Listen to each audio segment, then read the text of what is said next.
ನಮಸ್ಕಾರ. ಮಧ್ಯಾಹ್ನ ಅಗ್ರ ವಾರ್ತೆಗೆ ಸ್ವಾಗತ. ನಾನು ಪೃಥ್ವಿರಾಜ್ ಹಾರನಹಳ್ಳಿ.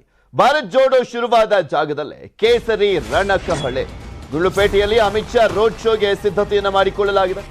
ಕೆಲವೇ ಕ್ಷಣಗಳಲ್ಲಿ ಗುಂಡ್ಲುಪೇಟೆಯಲ್ಲಿ ಅಮಿತ್ ಶಾ ರೋಡ್ ಶೋದಲ್ಲಿ ಭಾಗಿಯಾಗಲಿದ್ದಾರೆ. ಗುಂಡ್ಲುಪೇಟೆಯಲ್ಲಿ ಶುರು ಮಾಡ್ತಾ ಇದ್ದಾರೆ ರೋಡ್ ಶೋವನ್ನು.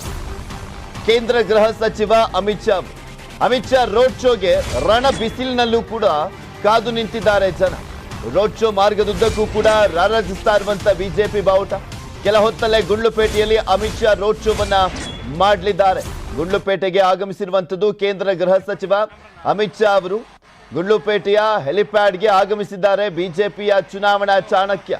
ಕೆಲವೇ ಕ್ಷಣಗಳಲ್ಲಿ ರೋಡ್ ಶೋ ಆರಂಭವಾಗುತ್ತೆ. ಆ ವಾಹನವನ್ನ ಏರ್ಲಿದ್ದಾರೆ ಅಮಿತ್ ಶಾ ಅವರು. ಆ ದೃಶ್ಯಾವಳಿಯನ್ನು ನಿಮಗೆ ತೋರಿಸ್ತಾ ಇದ್ವಿ. ಕೆಲವೇ ಕ್ಷಣಗಳಲ್ಲಿ ಈಗ ರೋಡ್ ಶೋ ಆರಂಭವಾಗುತ್ತೆ. ಆ ವಾಹನದತ್ತ ಬರ್ತಾ ಇದ್ದಾರೆ ಅಮಿತ್ ಶಾ ಅವರು. ಈ ಗುಂಡ್ಲುಪೇಟೆ ರೋಡ್ ಶೋ ಅನ್ನುವಂಥದ್ದು ಗುಂಡ್ಲುಪೇಟೆ ನೆಪ ಅಷ್ಟೇ. ಆ ಸುತ್ತಮುತ್ತ ಕ್ಷೇತ್ರಗಳ ಮೇಲೂ ಕೂಡ ಇಂಪ್ಯಾಕ್ಟ್ ಆಗುವ ರೀತಿಯಲ್ಲಿ ಈ ಒಂದು ರೋಡ್ ಶೋವನ್ನ ಮಾಡಲಾಗ್ತದೆ. ಇನ್ಫ್ಯಾಕ್ಟ್ ಅಲ್ಲಿ ಗುಂಡ್ಲುಪೇಟೆ ಕೂಡ ತುಂಬಾ ಟಫ್ ಫೈಟೇ ಇರುವಂತದ್ದು.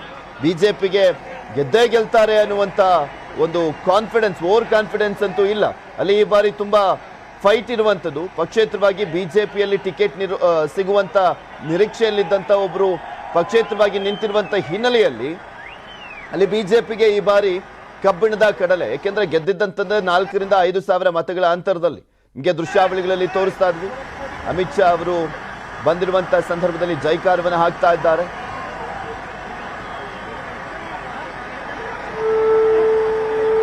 ಅಮಿತ್ ಶಾ ಅವರು ಬಂದಂತ ಸಂದರ್ಭದಲ್ಲಿ ಜಯಘೋಷಗಳು ಮೊಳಗ್ತಾ ಇರುವಂತ ದೃಶ್ಯಾವಳಿಯನ್ನ ಗಮನಿಸಬಹುದು. ಈಗ ವಾಹನವನ್ನ ಏರ್ಲಿದ್ದಾರೆ. ಸಾಕಷ್ಟು ಜನರನ್ನ ಸೇರಿಸಲಾಗಿದೆ ರೋಡ್ ಶೋದ ಸಂದರ್ಭದಲ್ಲಿ. ಗುಂಡ್ಲುಪೇಟೆಯಲ್ಲಿ ಅಲ್ಲಿ ಹಾಲಿ ಶಾಸಕರ ಇದ್ದಿದ್ದಂಥದ್ದು. ಹಾಲಿ ಶಾಸಕ ನಿರಂಜನ್ ಕುಮಾರ್, ಬಿಜೆಪಿಯ ಶಾಸಕರು. ಅಮಿತ್ ಶಾ ಅವರ ಬಲಭಾಗದಲ್ಲಿ ಇರುವಂತಹ ವ್ಯಕ್ತಿ ನಿರಂಜನ್ ಕುಮಾರ್, ಗುಂಡ್ಲುಪೇಟೆ ಹಾಲಿ ಶಾಸಕ. ಅಮಿತ್ ಶಾ ಅವರ ಎಡಭಾಗದಲ್ಲಿ ಪ್ರತಾಪ್ ಸಿಂಹ ಅವರಿದ್ದಾರೆ.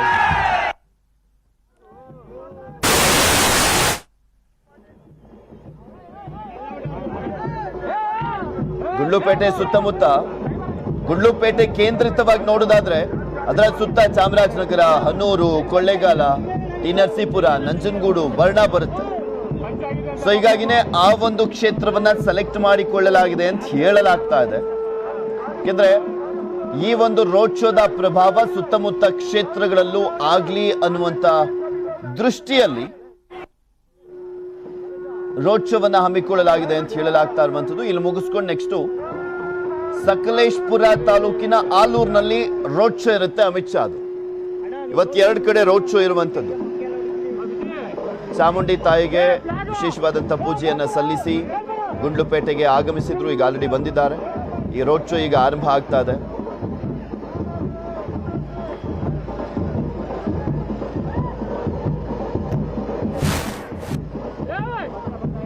ಸಾಕಷ್ಟು ಸಂಖ್ಯೆಯಲ್ಲಿ ಜನ ಕೂಡ ಬಂದಿದ್ದಾರೆ. 3/4 ಗಂಟೆ ತಡ ಆಗಿದೆ ಆಲ್ರೆಡಿ ರೋಡ್ ಶೋ.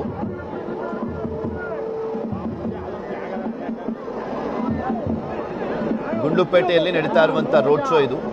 ಚಾಮರಾಜನಗರ ಜಿಲ್ಲೆ 4 ಕ್ಷೇತ್ರಗಳು ಬರ್ತವೆ. ಚಾಮರಾಜನಗರ, ಹನ್ನೂರು, ಕೊಳ್ಳೇಗಾಲ, ಗುಂಡ್ಲುಪೇಟೆ 4 ಕ್ಷೇತ್ರಗಳನ್ನು ಕೂಡ ಗೆಲ್ಲಬೇಕು ಅನ್ನುವಂತ ಲೆಕ್ಕಾಚಾರ ಬಿಜೆಪಿಯದ್ದು. ಚಾಮರಾಜನಗರ ಕ್ಷೇತ್ರ ಸೋಮಣ್ಣ ಬೇರೆ ಸ್ಪರ್ಧೆಯನ್ನು ಮಾಡಿದ್ದಾರೆ. ಅಷ್ಟೀಸಿ ಇಲ್ಲ ಬಿಜೆಪಿ ಅಂದುಕೊಂಡಂತೆ ಗೆದ್ದು ಬಿಡ್ತೀವಿ ಅಂತ. ಚಾಮರಾಜನಗರದಲ್ಲೂ ಕೂಡ ಪ್ರಬಲ ಪೈಪೋಟಿಯನ್ನು ಎದುರಿಸ್ತಾ ಇದ್ದಾರೆ ಸೋಮಣ್ಣ. ಗುಂಡ್ಲುಪೇಟೆಯಲ್ಲೂ ಕೂಡ ಅಷ್ಟೇ.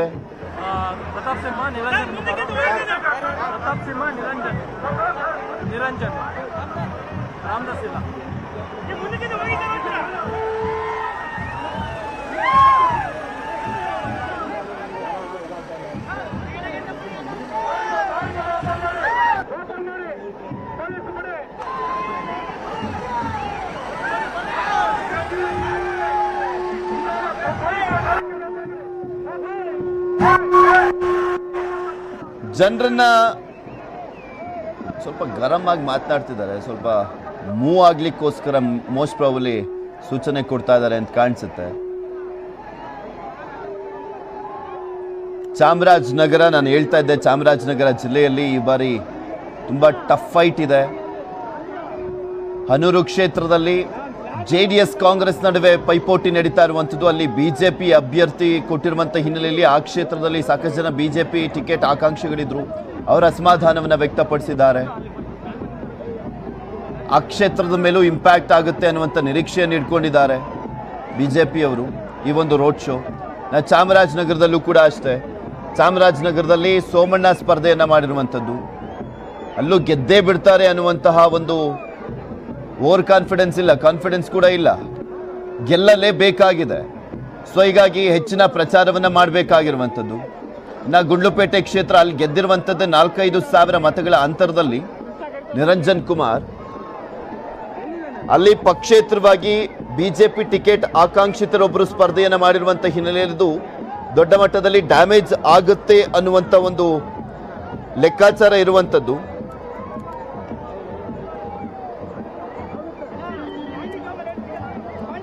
ಸೊ ಹೀಗಾಗಿ ಅಲ್ಲಿ ಪ್ರಚಾರವನ್ನು ಮಾಡ್ತಾ ಇದ್ದಾರೆ. ಅಮಿತ್ ಶಾ ಅವರ ಈ ಒಂದು ಪ್ರಚಾರ ಅಲ್ಲಿನ ಅಭ್ಯರ್ಥಿ, ಬಿಜೆಪಿ ಅಭ್ಯರ್ಥಿ ನಿರಂಜನ್ ಕುಮಾರ್ ಅವರ ಗೆಲುವಿಗೆ ಯಾವ ರೀತಿಯಾದಂಥ ಒಂದು ಸಹಕಾರಿ ಆಗುತ್ತೆ ಅನ್ನುವಂಥದ್ದನ್ನ ಕಾದ್ ನೋಡಬೇಕಾಗಿದೆ. 2018ರ ಎಲೆಕ್ಷನ್ ಅಲ್ಲಿ 16,000 ಮತಗಳ ಅಂತರದಲ್ಲಿ ಗೆದ್ದಿದ್ರು ನಿರಂಜನ್ ಕುಮಾರ್ ಅವರು. ಅವರ ಫ್ಯಾಮಿಲಿ ಸತತವಾಗಿ ಸೋಲ್ತಾ ಬರ್ತಾ ಇತ್ತು. ಮಹದೇವ್ ಪ್ರಸಾದ್ ಅವರ ಎದುರುಗಡೆ ಇವ್ರ ತಂದೆ ನಿಂತ್ಕೊಂಡಂಥ ಸಂದರ್ಭದಲ್ಲಿ ಸತತವಾಗಿ ಸೋಲನ್ನು ಕಾಣ್ತಾ ಇದ್ರು.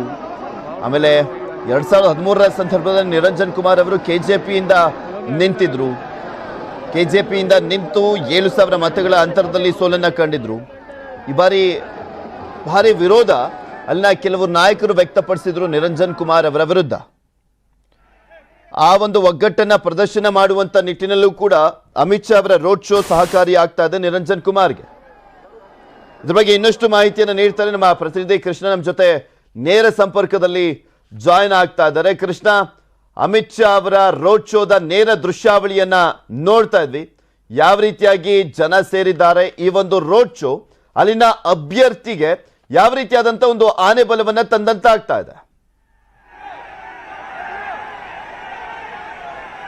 ಖಂಡಿತವಾಗ್ಲೂ ಪೃಥ್ವಿರಾಜ್, ಈಗ ತಾನೇ ಅಮಿತ್ ಶಾ ಅವರು ಕೇಂದ್ರ ಗೃಹ ಸಚಿವರಾಗಿರ್ತಕ್ಕಂಥವರು ಈಗ ತಾನೇ ಆಗಮಿಸಿದ್ದಾರೆ. ನೀವು ನೋಡಬಹುದು ಎಷ್ಟರ ಮಟ್ಟಿಗೆ ಜನಬೆಂಬಲ ವ್ಯಕ್ತವಾಗ್ತಿದೆ ಅನ್ನುವಂಥದ್ದು.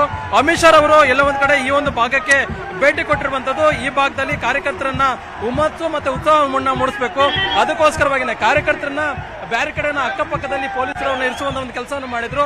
ಆದ್ರೆ ಕಾರ್ಯಕರ್ತರು ಕೂಡ ಜೊತೆಗೆ ಬರಬೇಕು ಅನ್ನೋ ಒಂದು ಕಾರಣಕ್ಕೋಸ್ಕರವಾಗಿ 2 ಬ್ಯಾರಿಕೇಡ್ಗಳನ್ನ ತೆಗೆಸೋದ್ರ ಮುಖಾಂತರವಾಗಿ ತಮ್ಮ ವಾಹನದ ಜೊತೆಗೇನೆ ಕಾರ್ಯಕರ್ತರಾಗಿರ್ಬೋದು ಮತ್ತೆ ಜನರನ್ನ ಕರೆತಿರುವಂತ ಒಂದು ಕೆಲಸವನ್ನ ಅಮಿತ್ ಶಾ ಅವರು ಮಾಡ್ತಿರುವಂತದ್ದು. ಅಂದ್ರೆ ಕಾರ್ಯಕರ್ತರು ದೂರ ಆಗೋದು ಬೇಡ, ತಮ್ಮ ಜೊತೆಗೆ ಇರಬೇಕು, ಆ ಮುಖಾಂತರವಾಗಿ ಚುನಾವಣೆಯನ್ನ ಗೆಲ್ಲಬೇಕು. ಅದಕ್ಕೋಸ್ಕರವಾಗಿನೇ ಕಾರ್ಯಕರ್ತನ ಜೊತೆಗೂಡಿಯೋದ್ರ ಮುಖಾಂತರವಾಗಿ ಅಂದ್ರೆ ವಿಕ್ಟ್ರಿ ಸಿಂಬಲ್ ಅನ್ನ ತೋರಿಸೋದ್ರ ಮುಖಾಂತರವಾಗಿ 2 ಕೈಯನ್ನ ಮೇಲೆತ್ತೋದ್ರ ಮುಖಾಂತರವಾಗಿ ಒಂದ್ ರೀತಿ ಕಾರ್ಯಕರ್ತರಿಗೆ ಉರ್ದುಂಬಿಸುವಂತ ಒಂದು ಕೆಲಸವನ್ನ ಅಮಿತ್ ಶಾ ಅವರು ಮಾಡ್ತಿರುವಂತದ್ದು. ಅದ್ರ ಜೊತೆಗೆ ಪೃಥ್ವಿರಾಜ್ ನೀವು ಕಾಣಬಹುದಾಗಿದೆ, ತೆರೆದ ವಾಹನದಲ್ಲಿ ಅಂದ್ರೆ ವಿಜಯ ಸಂಕಲ್ಪ ರಥಯಾತ್ರೆಯನ್ನ ನಾವು ಕಾಣಿದ್ವಿ. ಅದೇ ಒಂದು ವಾಹನದ ಮುಖಾಂತರವಾಗಿನೇ ಆ ಮೇಲೆ ಏನೋ ಪಕ್ಕದಲ್ಲಿ ಬಿಜೆಪಿ ಅಭ್ಯರ್ಥಿಯಾಗಿರ್ತಕ್ಕಂಥ ನಿರಂಜನ್ ಕುಮಾರ್ ಪರವಾಗಿ ಮತಯಾಚನೆಯನ್ನ ಮಾಡ್ತಾ ಇದ್ದಾರೆ. ಆ ಮುಖಾಂತರವಾಗಿ ಚುನಾವಣೆಯನ್ನ ಗೆಲ್ಲುವಂತ ನಿಟ್ಟಿನಲ್ಲಿ ಒಂದ್ ರೀತಿ ಜನರನ್ನೂ ಕೂಡ ಒಂದ್ ರೀತಿ ಈ ಭಾಗದ ಅಂದ್ರೆ ಕಾಂಗ್ರೆಸ್ ಮತ್ತೆ JDS ನ ಭದ್ರಕೋಟೆ ಆಗಿದೆ ಚಾಮರಾಜನಗರ ಅಂತದ್ದು. ಹೀಗಾಗಿ ಈ ಭಾಗದಲ್ಲಿ ಅತಿ ಹೆಚ್ಚು ಸ್ಥಾನವನ್ನ ಗೆಲ್ಲುವಂತ ನಿಟ್ಟಿನಲ್ಲಿ ಒಂದ್ ರೀತಿ ಈ ಬಿಜೆಪಿಗೆ ಶಕ್ತಿ ಕೊಡುವಂತ ಒಂದು ಕೆಲಸವನ್ನ ಅಮಿತ್ ಶಾ ಅವರು ಮಾಡ್ತಿರುವಂತದ್ದು. ಪಕ್ಕದಲ್ಲಿ ಸಂಸದ ಪ್ರತಾಪ್ ಸಿಂಹ ಅವರು ಕೂಡ ಇದ್ದಾರೆ, ಮತ್ತೆ ಬಿಜೆಪಿ ಅಭ್ಯರ್ಥಿ ನಿರಂಜನ್ ಕುಮಾರ್ ಅವರು ಕೂಡ ಇದ್ದಾರೆ. ಮತ್ತೆ ನೀವು ನೋಡಬಹುದು ನಿರಂಜನ್ ಕುಮಾರ್ ಅವರ ಪಕ್ಕದಲ್ಲಿ ನಿಲ್ಸ್ಕೊಂಡು ಅಂದ್ರೆ ನಿರಂಜನ್ ಕುಮಾರ್ ಅವರ ಪರವಾಗಿ ನಾವಿದ್ದೇವೆ, ಏನೇ ಇದ್ರೂ ಕೂಡ ನಿಮ್ಮ ಬೆಂಬಲವಾಗಿ ಇರ್ತೀವಿ ಅನ್ನೋ ಒಂದು ಸಂದೇಶವನ್ನ ಅಮಿತ್ ಶಾ ಅವರು ಈ ಭಾಗದ ಜನರಿಗೆ ಕೊಡ್ತಾ ಇರುವಂತದ್ದು. ಅಂದ್ರೆ ಈಗಾಗಲೇ ಸಾಕಷ್ಟು ಸಂಖ್ಯೆಯಲ್ಲೂ ಕೂಡ ಜನರನ್ನ ಸೇರಿಸಿದ್ದಾರೆ. ಒಂದ್ ರೀತಿ ಶಕ್ತಿ ಪ್ರದರ್ಶನ ಅಂತ ಹೇಳ್ಬೋದು. ಮತ್ತೆ ಒಂದ್ ರೀತಿ ಕಾರ್ಯಕರ್ತರನ್ನ ಅಂದ್ರೆ ಈ ಭಾಗದಲ್ಲಿ ಒಂದಷ್ಟು ಭಿನ್ನಮತ ಕೂಡ ಇತ್ತು, ಭಿನ್ನಮತ ಶಮನ ಮಾಡುವಂತ ನಿಟ್ಟಿನಲ್ಲೂ ಕೂಡ ಒಂದ್ ರೀತಿ ಒಗ್ಗಟ್ಟಿನ ಸಂದೇಶ ಅಂತ ಹೇಳ್ಬೋದು. ಈ ಮುಖಾಂತರವಾಗಿ ಚುನಾವಣೆ ಗೆಲ್ಲುವಂತ ನಿಟ್ಟಿನಲ್ಲಿ ಬೃಹತ್ ರೋಡ್ ಶೋವನ್ನ ಮಾಡುವಂತ ನಿಟ್ಟಿನಲ್ಲಿ ಅಮಿತ್ ಶಾ ಅವರು ಮಾಡ್ತಾ ಇರುವಂತದ್ದು. ಇನ್ನು ಸ್ವಲ್ಪ ಹೊತ್ತಲ್ಲಿ ಅಂದ್ರೆ ಸುಮಾರು 1 ಕಿಲೋಮೀಟರ್ನಷ್ಟು ಅಮಿತ್ ಶಾ ರೋಡ್ ಶೋವನ್ನ ಮಾಡೋದ್ರ ಮುಖಾಂತರವಾಗಿ ಅಲ್ಲಿ ಸಾರ್ವಜನಿಕರನ್ನ ಉದ್ದೇಶಿಸಿ ಭಾಷಣವನ್ನು ಕೂಡ ಮಾಡಲಿದ್ದಾರೆ. ಸಾರ್ವಜನಿಕರ ಭಾಷಣದಲ್ಲಿ ಅಮಿತ್ ಶಾ ಅವರು ಕುತೂಹಲ ಮೂಡಿಸಿರುವಂತದ್ದು. ಯಾಕಂದ್ರೆ ಗಡಿ ಭಾಗದಲ್ಲಿರ್ತಕ್ಕಂಥ ಗುಂಡ್ಲುಪೇಟೆಯನ್ನು ನಿಮಗೆ ತೋರಿಸ್ತಾ ಇದೀವಿ, ನಮ್ಮ ಪ್ರತಿನಿಧಿ ಕೂಡ ಎಕ್ಸ್ಪ್ಲೈನ್ ಮಾಡ್ತಾ ಇದ್ರು ಯಾವ ರೀತಿಯಾಗಿ ಜನ ಸೇರಿದ್ದಾರೆ ಅಂತ. ಬಟ್ ಅಲ್ಲಿನ ಸ್ಥಳೀಯ ಸಂಸದರಾಗಿರುವಂಥ ಶ್ರೀನಿವಾಸ್ ಪ್ರಸಾದ್ ಅವರು ಈ ಒಂದು ರೋಡ್ ಶೋದ ಸಂದರ್ಭದಲ್ಲಿ ಭಾಗಿಯಾಗಿಲ್ಲ. ಪಕ್ಕದ ಜಿಲ್ಲೆಯ ಸಂಸದ ಪ್ರತಾಪ್ ಸಿಂಹ ಭಾಗಿಯಾಗಿದ್ದಾರೆ. ಗುಂಡ್ಲುಪೇಟೆಯಲ್ಲಿ ನಡೀತಾ ಇರುವಂಥ ಈ ಒಂದು ರೋಡ್ ಶೋದಲ್ಲಿ ಸಾಕಷ್ಟು ಪೊಲೀಸರ ಭದ್ರತೆಯನ್ನ ಗಮನಿಸಬಹುದು. ಹೆಚ್ಚಿನ ಸಂಖ್ಯೆಯಲ್ಲಿ ಪೊಲೀಸರು ಕೂಡ ಕಾಣಿಸ್ತಾ ಇದ್ದಾರೆ. ಶ್ರೀನಿವಾಸ್ ಪ್ರಸಾದ್ ಅವರ ಅನಾರೋಗ್ಯದ ಕಾರಣ ಅವರು ಈ ಒಂದು ರೋಡ್ ಶೋದ ಸಂದರ್ಭದಲ್ಲಿ ಭಾಗಿಯಾಗಿಲ್ಲ. ಅವರಿದು ನನ್ನ ಕೊನೆ ಚುನಾವಣೆ ಅಂತ ಹೇಳಾಗಿತ್ತು, ನಾನು ಮತ್ತೆ ಸ್ಪರ್ಧೆ ಮಾಡೋದಿಲ್ಲ ಅಂತ. ಅನಾರೋಗ್ಯದ ಕಾರಣವನ್ನೇ ಹೇಳಿದ್ರು ಅವರು, ಪ್ರಚಾರದಲ್ಲಿ ಭಾಗಿಯಾಗಕ್ಕೆ ಆಗ್ತಾ ಇಲ್ಲ ಅಂತ. ಪ್ರತಾಪ್ ಸಿಂಹ ಅವರು ಬಂದಿದ್ದಾರೆ, ಅವರು ಮಾತನಾಡ್ತಿದ್ದಾರೆ. ಪ್ರತಾಪ್ ಸಿಂಹ ಅವರು ಗಮನಿಸಬಹುದು, ಪಕ್ಕದ ಜಿಲ್ಲೆಯ ಸಂಸದ ಪ್ರತಾಪ್ ಸಿಂಹ. ನಿರಂಜನ್ ಕುಮಾರ್ ಅವರ ಪರವಾಗಿ ಅಮಿತ್ ಶಾ ಅವರು ಮತಭೇಟಿಯನ್ನ ಮಾಡ್ತಾ ಇದ್ದಾರೆ. ಹೆಚ್ಚಿನ ಸಂಖ್ಯೆಯಲ್ಲಿ ಜನರನ್ನ ಸೇರಿಸಲಾಗಿದೆ. ಎಲ್ಲಿ ನೋಡಿದ್ರು ಕೂಡ ಬಿಜೆಪಿ ಬಾವುಟಗಳು ರಾರಾಜಿಸ್ತಾ ಇದೆ. ತುಂಬಾ ಟಫ್ ಫೈಟ್ ಇದೆ ಅಲ್ಲಿ ನಿರಂಜನ್ ಕುಮಾರ್ ಅವರಿಗೆ ಈ ಬಾರಿ. ಯಾಕೆಂದ್ರೆ ಗಣೇಶ್ ಪ್ರಸಾದ್ ಅವರು, ಮಹದೇವ್ ಪ್ರಸಾದ್ ಅವರ ಪುತ್ರನಿಗೆ ಅಲ್ಲಿ ಟಿಕೆಟ್ ಅನ್ನ ಕೊಡಲಾಗಿರುವಂಥದ್ದು. JDS ಬೇರೆ ಅಲ್ಲಿ ಲಿಂಗಾಯತ ಸಮುದಾಯಕ್ಕೆ ಮಣಿಯನ್ನ ಹಾಕಿರುವಂತ ಹಿನ್ನೆಲೆಯಲ್ಲಿ ಈ ಬಾರಿ ಒಂದು ಪಕ್ಷೇತರ ಪೈಪೋಟಿ, ಮತ್ತೊಂದ್ ಕಡೆ JDS ಅಭ್ಯರ್ಥಿ ಕೂಡ ಲಿಂಗಾಯತ ಸಮುದಾಯಕ್ಕೆ ಸೇರಿರುವಂತ ಹಿನ್ನೆಲೆಯಲ್ಲಿ ಇನ್ನೂ ಹೆಚ್ಚಿನ ಪೈಪೋಟಿ ಇದ್ದಂತೆ ಕಾಣಿಸ್ತಾ ಇದೆ ಬಿಜೆಪಿಗೆ. ಕಳೆದ ಬಾರಿಯಂತೆ ಈಸಿಯಾಗಿಲ್ಲ. ಇದ್ರ ಬಗ್ಗೆ ಇನ್ನಷ್ಟು ಮಾಹಿತಿಯನ್ನು ನೀಡ್ತಾರೆ ನಮ್ಮ ಚಾಮರಾಜನಗರದ ಪ್ರತಿನಿಧಿ ನಂದೀಶ್ ನಮ್ಮ ಜೊತೆ ಸಂಪರ್ಕದಲ್ಲಿ ಜಾಯಿನ್ ಆಗ್ತಾ ಇದ್ದಾರೆ. ನಂದೀಶ್, ಇವತ್ತಿನ ಪ್ರಚಾರವನ್ನ ನೋಡ್ತಾ ಇದ್ವಿ, ಅಬ್ಬರ ಕಾಣಿಸ್ತಾ ಇದೆ, ಬಿಜೆಪಿ ಅಬ್ಬರವನ್ನ ನೋಡ್ಬೋದು. ಅಮಿತ್ ಶಾ ಅವರ ಈ ಒಂದು ಪ್ರಚಾರ ಬಿಜೆಪಿ ಪಾಲಿಗೆ ಯಾವ ರೀತಿಯಾಗಿ ವರದಾನ ಆಗುವಂತ ಸಾಧ್ಯತೆ ಇದೆ ಅನ್ನುವಂತ ಲೆಕ್ಕಾಚಾರವನ್ನ ಇಟ್ಕೊಂಡಿದೆ ಬಿಜೆಪಿ.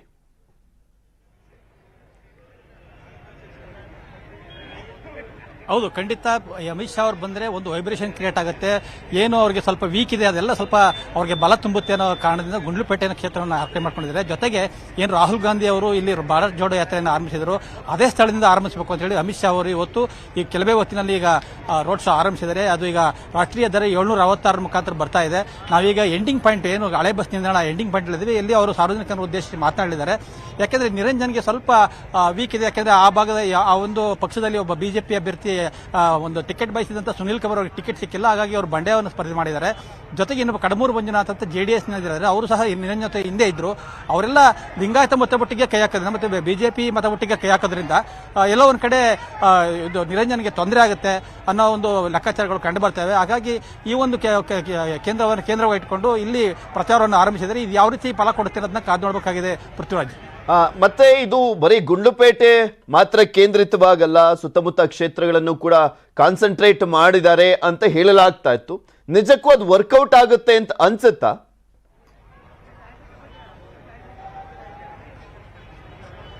ಆ ಥರ ಅವರ ಬಿಜೆಪಿ ಅವ್ರ ಲೆಕ್ಕಾಚಾರ ಏನಂದ್ರು, ಪಕ್ಕದಲ್ಲಿ ಚಾಮರಾಜನಗರ ಕ್ಷೇತ್ರ ಇದೆ, ಇನ್ನೊಂದು ಕಡೆ ವರುಣಾ ಕ್ಷೇತ್ರ ಇದೆ, ಇನ್ನೊಂದು ಕಡೆ HD ಕೋಟೆ ಇದೆ, ಈ ತರ ಲೆಕ್ಕಾಚಾರ ಹಾಕೊಂಡಿದ್ದಾರೆ. ಆದರೆ ಇದು ಗುಂಡ್ಲುಪೇಟೆಗೆ ಮಾತ್ರ ಸೀಮಿತ ಆಗಿರೋಂಥ ಒಂದು ರೋಡ್ ಶೋ ಅಂತ ಕಾಣಿಸ್ತಾ ಇದೆ. ಯಾಕಂದ್ರೆ ಬೇರೆ ಕಡೆ ಇದು ವರ್ಕೌಟ್ ಆಗೋದಿಲ್ಲ, ಯಾಕಂದ್ರೆ ತುಂಬಾ ದೂರದಲ್ಲಿ ಅವೆಲ್ಲ. ಮತ್ತೆ ಇಲ್ಲಿ ಬಂದಿರೋ ಕಾರ್ಯಕರ್ತರು ಸಹ ಬಿಜೆಪಿ ಕಾರ್ಯಕರ್ತರು, ಗುಂಡ್ಲುಪೇಟೆ ಕ್ಷೇತ್ರದ ಕಾರ್ಯಕರ್ತರು ಮಾತ್ರ, ಹೊರಗಡೆಯಿಂದ ಯಾರು ಬಂದಿಲ್ಲ. ಹೊರಗಡೆಯಿಂದ ಮೈಸೂರು ಸಂಸದ ಪ್ರತಾಪ್ ಸಿಂಹ ಬಿಟ್ಟರೆ ಹೊರಗಡೆಯಿಂದ ಅಭ್ಯರ್ಥಿಗಳಾಗಲಿ ಅಥವಾ ಬೇರೆ ಯಾರು ಬಂದಿಲ್ಲ. ಹಾಗಾಗಿ ಹೊರಗಿನ ಕ್ಷೇತ್ರಗಳ ಮೇಲೆ ಅಂತಹ ಪರಿಣಾಮ ಬೀರಲಾರದು. ಆದರೆ ಗುಂಡ್ಲುಪೇಟೆ ಕ್ಷೇತ್ರದಲ್ಲಿ ಇದು ಒಂದು ಪರಿಣಾಮ ಬೀರುತ್ತೆ ಅಂತ ಬಿಜೆಪಿ ಅವರ ಲೆಕ್ಕಾಚಾರ ಆಗಿದೆ. ಇದು ಯಾವ ರೀತಿ ಪರಿಣಾಮ ಬೀರುತ್ತೆ, ವರ್ಕೌಟ್ ಆಗುತ್ತಾ ಇಲ್ವೇ ಅನ್ನೋದನ್ನ ಕಾದು ನೋಡಬೇಕಾಗಿದೆ. ನಂದೀಶ್, ಮತ್ತೊಂದ್ ಕಡೆ ಸೋಮಣ್ಣ ಅಲ್ಲಿನ ಉಸ್ತುವಾರಿ ಸಚಿವರಾಗಿದ್ದಂಥವರು, ಅವರ ಕ್ಷೇತ್ರನೂ ಕೂಡ ಪಕ್ಕದಲ್ಲೇ ಇದೆ. ಅವರು ಕೂಡ ತನ್ನದೇ ಆದಂತ ಒಂದು ಹಿಡಿತವನ್ನ ಈ ಒಂದು ಕ್ಷೇತ್ರದಲ್ಲೂ ತನ್ನ ಬೆಂಬಲಿಗರನ್ನ ಹೊಂದಿದ್ದಾರೆ. ಸೋಮಣ್ಣ ಅವರು ಇವತ್ತು ಭಾಗಿಯಾಗದಲ್ಲೇ ಇರೋದಕ್ಕೆ ಅವ್ರ ಕ್ಷೇತ್ರದಲ್ಲಿ ಬ್ಯುಸಿ ಆಗಿದ್ದಂತ ಕಾರಣ ಅಥವಾ ಬೇರೆ ಏನಾದ್ರೂ ಇದೆಯಾ?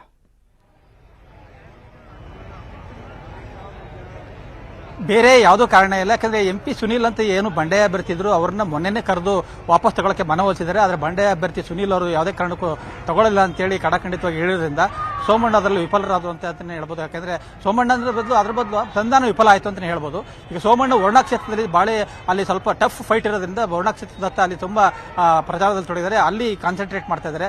ಮತ್ತೆ ಚಾಮರಾಜನಗರದಲ್ಲಿ ಅವರ ಮಿಸಸ್ ಕಾನ್ಸಂಟ್ರೇಟ್ ಮಾಡ್ತಾ ಇದ್ದಾರೆ, ಹಾಗಾಗಿ ಅವ್ರು ಬಂದಿಲ್ಲ. ಅವ್ರದೇ ಕ್ಷೇತ್ರ ಇರ್ಬೋದು, ಬಟ್ ಅವರ ಪ್ರಭಾವ ಇರ್ಬೋದು. ಆದರೆ ಅವ್ರ ಕ್ಷೇತ್ರದಲ್ಲಿ ಪ್ರಚಾರದಲ್ಲಿ ತೊಡಬೇಕಾದ್ರಿಂದ 2 ಕ್ಷೇತ್ರಗಳನ್ನು ಕೊಟ್ಟಿರೋದ್ರಿಂದ ಸೋಮಣ್ಣವರಿಗೆ ಸ್ವಲ್ಪ ಒತ್ತಡ ಜಾಸ್ತಿ ಆಗಿದೆ. ಹಾಗಾಗಿ ಇಲ್ಲಿಗೆ ಅವರು ಗುಂಡ್ಲುಪೇಟೆಗೆ ಆಗಮಿಸಿದ್ದಾರೆ. ಪ್ರತಾಪ್ ಸಿಂಹ ಬಂದಿದ್ದಾರೆ, ಮತ್ತೆ ನಿರಂಜನ್ ಕುಮಾರ್ ಬಂದಿದ್ದಾರೆ. ಹಾಗಾಗಿ ಲೋಕಲ್ ಅವರು ಯಾರು ಇಲ್ಲಿ ಬೇರೆ ಹೊರಗಡೆ ಅಭ್ಯರ್ಥಿಗಳು ಯಾರೂ ಇಲ್ಲ Prithviraj. Okay, thank you Nandish ನಿಮ್ಮೆಲ್ಲ ಮಾಹಿತಿಗಾಗಿ. ಕೇಂದ್ರ ಗೃಹ ಸಚಿವ ಅಮಿತ್ ಶಾ ರೋಡ್ ಶೋನಲ್ಲಿ ಭಾಗಿಯಾಗಿದ್ದಾರೆ. ನಿರಂಜನ್ ಕುಮಾರ್ ಪರವಾಗಿ ಗುಂಡ್ಲುಪೇಟೆಯಲ್ಲಿ ಮತ ಪ್ರಚಾರವನ್ನ ಮಾಡ್ತಾ ಇರುವಂತದ್ದು ಆ ದೃಶ್ಯಾವಳಿಯನ್ನ ತೋರಿಸ್ತಾ ಇದ್ವಿ. ಸುಮಾರು 1.5 ಕಿಲೋಮೀಟರ್ ದೂರ ರೋಡ್ ಶೋವನ್ನ ಮಾಡ್ತಾ ಇದ್ದಾರೆ ಅಮಿತ್ ಶಾ ಅವರು. ಈ ಸಂದರ್ಭದಲ್ಲಿ ಸಾಕಷ್ಟು ಸಂಖ್ಯೆಯಲ್ಲಿ ಜನರನ್ನ ಸೇರಿಸಲಾಗಿದೆ. ಆ ದೃಶ್ಯಾವಳಿಯನ್ನ ನಿಮ್ಗೆ ತೋರಿಸ್ತಾ ಇದ್ದೀವಿ, ಗಮನಿಸಬಹುದು. ಎಲ್ಲಿ ನೋಡಿದ್ರು ಕೂಡ ಬಿಜೆಪಿಯ ಬಾವುಟಗಳು ರಾರಾಜಿಸ್ತಾ ಇದ್ದಾವೆ. ಗುಂಡ್ಲುಪೇಟೆ ಕ್ಷೇತ್ರ ಹಾಲಿ ಬಿಜೆಪಿ ಶಾಸಕರಿರುವಂತ ಕ್ಷೇತ್ರ. ನಿರಂಜನ್ ಕುಮಾರ್ ಅವರು ಅಲ್ಲಿ ಗೆದ್ದು ಶಾಸಕರಾಗಿರುವಂತವರು. ಅಲ್ಲಿ ಮತ್ತೆ ಅವ್ರನ್ನ ಗೆಲ್ಸ್ಕೊಂಡು ಬರುವಂತ ನಿಟ್ಟಿನಲ್ಲಿ ಅಮಿತ್ ಶಾ ಅವರ ಈ ಒಂದು ಪ್ರವಾಸ, ಈ ಒಂದು ರೋಡ್ ಶೋ ಎಷ್ಟರ ಮಟ್ಟಿಗೆ ಇಂಪ್ಯಾಕ್ಟ್ ಆಗುತ್ತೆ ಅನ್ನುವಂಥದ್ದನ್ನ ಕಾದು ನೋಡಬೇಕಾಗಿದೆ. ಬಿಕಾಸ್ ಪ್ರಮುಖವಾಗಿ ಒಂದೊಂದು ಕ್ಷೇತ್ರದಲ್ಲೂ ಕೂಡ ಪ್ರಚಾರವನ್ನು ಮಾಡುವಂತ ಸಂದರ್ಭದಲ್ಲಿ ನಾನಾ ರೀತಿಯಾದಂಥ ಲೆಕ್ಕಾಚಾರವನ್ನ ಬಿಜೆಪಿ ನಾಯಕರು ಹಾಕೊಂಡಿರ್ತಾರೆ. ಗುಂಡ್ಲುಪೇಟೆ ಕಳೆದ ಬಾರಿಯಷ್ಟು ಈಸಿಯಾಗಿಲ್ಲ ಈ ಬಾರಿ ಎಲೆಕ್ಷನ್ನ ಫೇಸ್ ಮಾಡುವಂಥ ಸಂದರ್ಭದಲ್ಲಿ. ಮಹದೇವ್ ಪ್ರಸಾದ್ ಅವರು ಸಾಕಷ್ಟು ಬಾರಿಯಲ್ಲಿ ಸುಮಾರು 5ಕ್ಕೂ ಹೆಚ್ಚು ಬಾರಿ ಗೆದ್ದಂಥವರು, ಶಾಸಕರಾಗಿದ್ದಂಥವರು. ಆ ಕ್ಷೇತ್ರದಲ್ಲಿ ಈ ಬಾರಿ ಅವರ ಪುತ್ರನಿಗೆ ಟಿಕೆಟ್ ಅನ್ನ ಕೊಡಲಾಗಿದೆ. ಸೊ ಹೀಗಾಗಿ ಮತ್ತಷ್ಟು ಟಫ್ ಫೈಟ್ ಅಲ್ಲಿ ಎದುರಾಗಿರುವಂಥದ್ದು ಗುಂಡ್ಲುಪೇಟೆಯಲ್ಲಿ. ಪಕ್ಷೇತರವಾಗಿಯೂ ಕೂಡ ಬಿಜೆಪಿ ಟಿಕೆಟ್ ಆಕಾಂಕ್ಷಿ ಆಗಿದ್ದಂಥ ವ್ಯಕ್ತಿ ಸುನಿಲ್ ಅವರು ಸ್ಪರ್ಧೆಯನ್ನು ಮಾಡಿರುವಂಥ ಹಿನ್ನೆಲೆಯಲ್ಲಿ ನಿರಂಜನ್ ಕುಮಾರ್ ಅವರಿಗೆ ಗೆಲುವು ಅನ್ನುವಂಥದ್ದು ಅನ್ಕೊಂಡಷ್ಟು ಈಸಿಯಾಗಂತೂ ಇಲ್ಲ, ಎಷ್ಟೇ ಅಭಿವೃದ್ಧಿ ಕಾರ್ಯವನ್ನ ಮಾಡಿದ್ದರೂ ಕೂಡ. ಸೊ ಹೀಗಾಗಿ ಗೆಲ್ಲುವಂತ ನಿಟ್ಟಿನಲ್ಲಿ ಈ ರೀತಿಯಾಗಿ ಹಿರಿಯ ನಾಯಕರು, ಪ್ರಭಾವಿ ನಾಯಕರು ಪ್ರಚಾರದಲ್ಲಿ ಭಾಗಿಯಾದಂಥ ಸಂದರ್ಭದಲ್ಲಿ ಅದು ನನ್ನ ಗೆಲುವಿಗೆ ಪೂರಕ ಆಗುತ್ತೆ ಅನ್ನುವಂಥ ನಿರೀಕ್ಷೆಯಲ್ಲಿ ನಿರಂಜನ್ ಕುಮಾರ್ ಅವರಿದ್ದಾರೆ. ಆ ದೃಶ್ಯಾವಳಿಗಳಲ್ಲಿ ತೋರಿಸ್ತಾ ಇದ್ದೀವಿ. ಮೈಸೂರು ಜಿಲ್ಲೆಯ ಸಂಸದ ಪ್ರತಾಪ್ ಸಿಂಹ ಭಾಗಿಯಾಗಿದ್ದಾರೆ ಪ್ರಚಾರದ ಟೈಮ್ನಲ್ಲಿ. ನಿರಂಜನ್ ಕುಮಾರ್ ಅವರು ಅಮಿತ್ ಶಾ ಅವರ ಬಲಭಾಗದಲ್ಲಿ ನಿಂತಿರುವಂಥದ್ದು. ವಿಕ್ಟರಿ ಸಿಂಬಲ್ ಅನ್ನ ತೋರಿಸ್ತಾ ಈ ಒಂದು ಮೆರವಣಿಗೆ ಸಾಗ್ತಾ ಇದೆ, ರೋಡ್ ಶೋ ಸಾಗ್ತಾ ಇದೆ. ಸಾವಿರಾರು ಸಂಖ್ಯೆಯಲ್ಲಿ ಬಿಜೆಪಿಯ ಕಾರ್ಯಕರ್ತರು ಜಾಯ್ನ್ ಆಗಿದ್ದಾರೆ ಈ ರೋಡ್ ಶೋದ ಟೈಮ್ನಲ್ಲಿ. ಅಮಿತ್ ಶಾ ಅವರಿಗೆ, ನಿರಂಜನ್ ಕುಮಾರ್ ಅವರಿಗೆ ಬಿಜೆಪಿಯ ಗುರುತಾದ ಕಮಲಕ್ಕೆ 10 ತಾರೀಕು ವೋಟ್ ಕೊಟ್ಟು ನಿರಂಜನ್ ಕುಮಾರ್ ಅನ್ನು ಗೆಲ್ಲಿಸಿಕೊಳ್ಳಬೇಕು ಅಂತ ಕೇಳ್ಕೊಳ್ತೀನಿ. ಬಿಲ್ಡಿಂಗ್ ಮೇಲೂ ಬಿಜೆಪಿ, ರಸ್ತೆಯಲ್ಲೂ ಬಿಜೆಪಿ, ಅಂಗಡಿ ಮುಂಗಟ್ಟಲ್ಲೂ ಬಿಜೆಪಿ, ಎಲ್ಲೆಲ್ಲೂ ಬಿಜೆಪಿ, ಎಲ್ಲೆಲ್ಲೂ ಕಮಲ.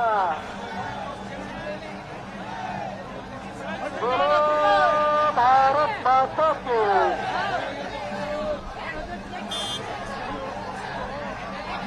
ಚಾಮರಾಜನಗರದಿಂದ ಬೀದರ್ವರೆಗೂ, ಬೀದರಿಂದ ಚಾಮರಾಜನಗರವರೆಗೂ ಎಲ್ಲೋಡಿದ್ರು ಬಿಜೆಪಿ, ಎಲ್ಲೋಡಿದ್ರು ಕಮಲ. ಬೀದರ್ ಟು ಚಾಮರಾಜನಗರ ಎಲ್ಲ ಕಡೆ ಬಿಜೆಪಿ, ಎಲ್ಲ ಕಡೆ ಕಮಲ. बोलो भारत माता की. ನರೇಂದ್ರ ಮೋದಿಜಿ ಅವರಿಗೆ, ಅಮಿತ್ ಶಾ ಜಿ ಅವರಿಗೆ, ನಿರಂಜನ್ ಕುಮಾರ್ ಅವರಿಗೆ बोलो भारत माता की. ದೃಶ್ಯಾವಳಿಗಳಲ್ಲಿ ತೋರಿಸ್ತಾ ಇದೀವಿ, ಗಮನಿಸಬಹುದು. ಪ್ರತಾಪ್ ಸಿಂಹ ಅವರು ಅಲ್ಲಿ ಸಾಕ್ತಾ ಇರುವಂತ ಕಾರ್ಯಕರ್ತರಿಗೆ ಹುರುಪನ್ನ ತುಂಬುತ್ತಾ ಇದ್ದಾರೆ ಘೋಷಣೆಯನ್ನ ಕೂಸುವ ಮುಖಾಂತರ. ಅದು ಕಾಂಗ್ರೆಸ್ನ ಭದ್ರಕೋಟೆ ಆಗಿತ್ತು ಗುಂಡ್ಲುಪೇಟೆ ಕ್ಷೇತ್ರ. ಮಹದೇವ್ ಪ್ರಸಾದ್ ಅವರು 5 ಬಾರಿ ಸತತವಾಗಿ ಆಯ್ಕೆಯಾಗಿ ತನ್ನ ಭದ್ರಕೋಟೆಯನ್ನಾಗಿ ಮಾಡಿಕೊಂಡಿದ್ರು. ಆಲ್ಮೋಸ್ಟ್ ಅವರು ಯಾವ್ಯಾವ ಪಕ್ಷವನ್ನ ಬದಲಾಯಿಸ್ತಾರೆ, ಜನನು ಕೂಡ ಅಷ್ಟೇ ಮಹದೇವ್ ಪ್ರಸಾದ್ ಅವರಿಗೆ ಬಹುಪರಾಕನ್ನ ಆಗ್ತಾ ಇದ್ರು, ಅವರೇ ಗೆದ್ಕೊಂಡು ಬರ್ತಾ ಇದ್ರು. JDU-ನಿಂದ ಗೆದ್ದಿದ್ರು, JDS ಇಂದ ಗೆದ್ದಿದ್ರು, ಜನತಾದಳದಿಂದ ಗೆದ್ದಿದ್ರು, ಅದಾದ್ಮೇಲೆ ಕಾಂಗ್ರೆಸ್ಗೆ ಹೋಗಿದ್ರು, ಕಾಂಗ್ರೆಸ್ನಿಂದಲೂ ಕೂಡ ಗೆದ್ದಿದ್ರು. ಈ ರೀತಿಯಾಗಿ ಸತತವಾಗಿ ವ್ಯಕ್ತಿನಿಷ್ಠವಾಗಿ, ವ್ಯಕ್ತಿ ಕೇಂದ್ರಿತವಾಗಿ ಗುಂಡ್ಲುಪೇಟೆಯಲ್ಲಿ ಚುನಾವಣೆ ನಡೀತಾ ಇತ್ತು. ಮಹದೇವ್ ಪ್ರಸಾದ್ ಅವರು ಗೆಲ್ಕೊಂಡು ಬರ್ತಾ ಇದ್ರು. ಅವರು ಅಕಾಲಿಕ ನಿಧನವನ್ನ ಹೊಂದಿದಂತ ಸಂದರ್ಭದಲ್ಲಿ ಆ ಟೈಮ್ನಲ್ಲಿ ಅವರ ಪತ್ನಿ ನಿಂತ್ಕೊಂಡಿದ್ರು. ಉಪಚುನಾವಣೆಯಲ್ಲಿ ಗೆದ್ದು ಬೀಗ್ತಾರೆ ಗೀತಾ ಅವರು. ಅದಾದ್ಮೇಲೆ 2018ರ ವಿಧಾನಸಭೆ ಎಲೆಕ್ಷನ್ ಸಂದರ್ಭದಲ್ಲಿ ನಿರಂಜನ್ ಕುಮಾರ್ ಅವರು, ಅಂದ್ರೆ ಅವರ ತಂದೆ ನಿಂತ್ಕೊಳ್ತಾ ಇದ್ರು, ಸತತವಾಗಿ ಸೋಲನ್ನ ಕಾಣ್ತಾ ಇದ್ರು. ಅದಾದ್ಮೇಲೆ ನಿರಂಜನ್ ಕುಮಾರ್ ಅವರು ಕೂಡ ಅಷ್ಟೇ 2013ರಲ್ಲಿ KJP-ಯಿಂದ ನಿಂತ ಸಂದರ್ಭದಲ್ಲಿ ಕೆಲವೇ ಮತಗಳ ಅಂತರದಿಂದ ಸೋಲನ್ನ ಕಂಡಿರ್ತಾರೆ. 2018ರಲ್ಲಿ ಅವರು ಗೆಲುವನ್ನ ಸಾಧಿಸ್ತಾರೆ. 2023 ತುಂಬಾ ಟಫ್ ಫೈಟ್ ಎದುರಾಗಿರುವಂತದ್ದು ಈಗ. ಬಟ್ ಅಲ್ಲಿ ಕುಟುಂಬ ರಾಜಕಾರಣ ಕಾಣಬಹುದು ಗುಂಡ್ಲುಪೇಟೆ ಕ್ಷೇತ್ರಕ್ಕೆ ಸಂಬಂಧಪಟ್ಟಂತೆ ನೋಡಿದಾಗ. ಬಿಜೆಪಿ ನಾಯಕರಿಗೆ ಲಕ್ಷ್ಮಣ ಸವದಿ ಟಾಂಗ್ ಕೊಟ್ಟಿದ್ದಾರೆ. ಸವದಿ ಸಮುದ್ರದಲ್ಲಿನ ಒಂದು ಲೋಟದ ನೀರು ಎಂದಿದ್ದಕ್ಕೆ ಕಿಡಿಕಾರಿದ್ದಾರೆ. ಎಲೆಕ್ಷನ್ ಆದ್ಮೇಲೆ ತಂಬಿಗೆ ನೀರು ಬಕೆಟ್ ನೀರು ಗೊತ್ತಾಗುತ್ತೆ ಅಂತ ಟಾಂಗ್ ಕೊಟ್ಟಿದ್ದಾರೆ. ಬಿಜೆಪಿ ನಾಯಕರಿಗೆ ಲಕ್ಷ್ಮಣ್ ಸವದಿ ಅವರು ಟಾಂಗ್ ಕೊಟ್ಟಿರುವಂಥದ್ದು. ಸವದಿ ಸಮುದ್ರದಲ್ಲಿನ ಒಂದು ಲೋಟ ನೀರು ಅಂತ ಹೇಳಿದ್ದಂಥ ಹಿನ್ನೆಲೆಯಲ್ಲಿ ಕಿಡಿಕಾರಿದ್ದಾರೆ. ಅದು ತಂಬಿಗೆ ನೀರು ಬಕೆಟ್ ನೀರು ಅಂತ ಆಮೇಲೆ ಗೊತ್ತಾಗುತ್ತೆ ಎಲೆಕ್ಷನ್ ಆದ್ಮೇಲೆ. ಗೋಕಾಕ್ ಚುನಾವಣೆಯಲ್ಲಿ ಈ ಬಾರಿ ಮೌನ ಕ್ರಾಂತಿಯ ಮೂಲಕ ಹೊಸ ಕ್ರಾಂತಿ ಶುರು ಅಂತ ಸವದಿ ಅವರು ಹೇಳಿದ್ದಾರೆ. ಸವದಿ ಕೊಡುವಂತ ದುಡ್ಡು ಬಿಜೆಪಿಯದ್ದು ಎಂದ ರಮೇಶ್ಗೂ ಕೂಡ ಟಾಂಗ್ ಕೊಟ್ಟಿದ್ದಾರೆ ಲಕ್ಷ್ಮಣ ಸವದಿ.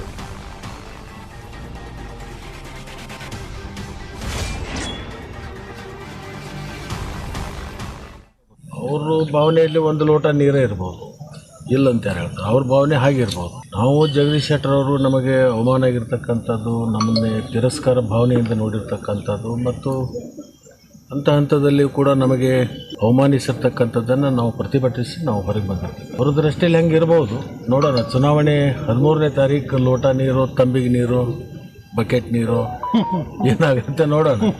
ಜನ ಅದನ್ನೆಲ್ಲ ತೀರ್ಮಾನ ಮಾಡ್ತಾರೆ. ನಾವ್ಯಾರು ಅದನ್ನ ಹೇಳಲಿಕ್ಕೆ? ಜನರ ತೀರ್ಮಾನಕ್ಕೆ ಎಲ್ಲರೂ ತಲೆಬಾಗಬೇಕಲ್ಲ. ಜನ ಪುತ್ತೂರಿನಲ್ಲಿ ಬಿಜೆಪಿಗೆ ಅರುಣ್ ಪುತ್ತಿಲ ಶಾಕ್ ಕೊಟ್ಟಿದ್ದಾರೆ. ಬಿಜೆಪಿಯ ಬಂಡಾಯ ಅಭ್ಯರ್ಥಿಯಾಗಿ ಪುತ್ತಿಲ ಅವರು ಸ್ಪರ್ಧೆಯನ್ನ ಮಾಡಿರುವಂಥದ್ದು. ಅವರನ್ನ ಕೊನೆ ಕ್ಷಣದಲ್ಲಿ ನಾಮಪತ್ರ ವಾಪಸ್ ಪಡೆಯುವಂತ ನಿಟ್ಟಿನಲ್ಲಿ ಸಾಕಷ್ಟು ಪ್ರಯತ್ನ ಪಟ್ಟರೂ ಕೂಡ ಅವರು ಮನವೊಲಿದಿಲ್ಲ. ಅರುಣ್ ಪುತ್ತಿಲಾಗೆ BS ಯಡಿಯೂರಪ್ಪ, ಶೋಭಾ ಕರಂದ್ಲಾಜೆ ಅವರು ಕೂಡ ಕರೆಯನ್ನ ಮಾಡಿದ್ದಾರೆ. ಮನವೊಲಿಸುವಂತ ಪ್ರಯತ್ನ ಪಟ್ಟಿದ್ದಾರೆ, ಆಗಿಲ್ಲ. ನಾಮಪತ್ರ ವಾಪಸ್ಸು ತೆಗೆಯುವಂತೆ ಪುತ್ತಿಲಾಗೆ ಕರೆಯನ್ನ ಮಾಡಲಾಗಿತ್ತು. ಪಕ್ಷದಲ್ಲಿ ಜವಾಬ್ದಾರಿಯುತ ಹುದ್ದೆಯನ್ನ ನೀಡುವಂತ ಭರವಸೆಯನ್ನ ಕೂಡ ಕೊಡಲಾಗಿತ್ತು. ಬಿಜೆಪಿ ಹಿರಿಯರ ಆಫರ್ ಅನ್ನ ಕೂಡ ತಿರಸ್ಕರಿಸಿದ್ದಾರೆ ಅರುಣ್ ಪುತ್ತಿಲ ಅವರು. ಅವರೆಲ್ಲೇ ಪ್ರಚಾರಕ್ಕೆ ಹೋಗುವಂತ ಸಂದರ್ಭದಲ್ಲಿ, ನಾಮಿನೇಷನ್ ಸಲ್ಲಿಸುವಂತ ಸಂದರ್ಭದಲ್ಲೆಲ್ಲ ದೊಡ್ಡ ಜನಸಾಗರ ಸೇರ್ತಾ ಇದೆ. ಅಲ್ಲಿ ನಿರೀಕ್ಷೆಯನ್ನು ಇಟ್ಕೊಂಡಿದ್ರು ಬಿಜೆಪಿಯ ನಾಯಕರು ನಾಮಪತ್ರ ವಾಪಸ್ ಪಡೆಯಬಹುದು ಅಂತ. ಬಿಕಾಸ್ ಇವರು ಸ್ಪರ್ಧೆಯಲ್ಲಿ ಕಂಟಿನ್ಯೂ ಆಗಿದ್ದೇ ಆದ್ರೆ ಬಿಜೆಪಿ ಅಭ್ಯರ್ಥಿ ಗೆಲ್ಲುವಂತಹ ನಿಟ್ಟಿನಲ್ಲಿ ದೊಡ್ಡ ಮಟ್ಟದಲ್ಲಿ ಹಿನ್ನಡೆ ಆಗುವಂತ ಎಲ್ಲ ಚಾನ್ಸಸ್ಗಳು ಕೂಡ ಇದೆ. ಕೊನೆಯ ಕ್ಷಣದವರೆಗೂ ಕೂಡ ಅರುಣ್ ಪುತ್ತಿಲ ಅವರನ್ನ ಮನವೊಲಿಸುವಂತ ನಿಟ್ಟಿನಲ್ಲಿ ಬಿಜೆಪಿ ಶತ ಪ್ರಯತ್ನ ಪಡ್ತಾ ಇದೆ. ಆದರೂ ಕೂಡ ಆಗ್ತಾ ಇಲ್ಲ. ಯಡಿಯೂರಪ್ಪನವರು ಕೂಡ ಟ್ರೈ ಮಾಡಿದ್ದಾರೆ, ಆದರೂ ಕೂಡ ಬಗ್ಗಿಲ್ಲ ಅರುಣ್ ಪುತ್ತಿಲ ಅವರು. ಬಂಡಾಯವಾಗಿ ಚುನಾವಣೆಗೆ ಸ್ಪರ್ಧಿಸಲಿಕ್ಕೆ ತೀರ್ಮಾನವನ್ನ ಮಾಡಿ ಈಗ ಆಲ್ರೆಡಿ ನಾಮಿನೇಷನ್ ಮಾಡಿದ್ರು. ಇವತ್ತು ನಾಮಪತ್ರ ಹಿಂತೆಗೆದಕ್ಕೆ ಕೊನೆಯ ದಿನ ಆಗಿರುವಂತ ಕೊನೆಯ ಕ್ಷಣದಲ್ಲೂ ಕೂಡ ಟ್ರೈ ಮಾಡಲಾಗ್ತಾ ಇದೆ. ಬಟ್ ಸಾಧ್ಯ ಆಗ್ತಾ ಇಲ್ಲ. ಗೆದ್ದರೆ ಬಿಜೆಪಿಯನ್ನೇ ಬೆಂಬಲಿಸುತ್ತೇನೆ ಅಂತ ಪುತ್ತಿಲ ಅವರು ಹೇಳಿದ್ದಾರೆ. ಅವರು ಕರೆಯನ್ನ ಮಾಡಿದಂಥ ಸಂದರ್ಭದಲ್ಲಿ ಯಡಿಯೂರಪ್ಪನವ್ರು ಕರೆ ಮಾಡಿದಾಗ ಸಾಕಷ್ಟು ಭರವಸೆಗಳನ್ನ ಕೊಡಲಾಗಿದೆ. ಆದರೂ ಕೂಡ ಅದು ಯಾವುದಕ್ಕೂ ಕೂಡ ಜಗ್ಗಿಲ್ಲ ಬಗ್ಗಿಲ್ಲ ಅರುಣ್ ಪುತ್ತಿಲ.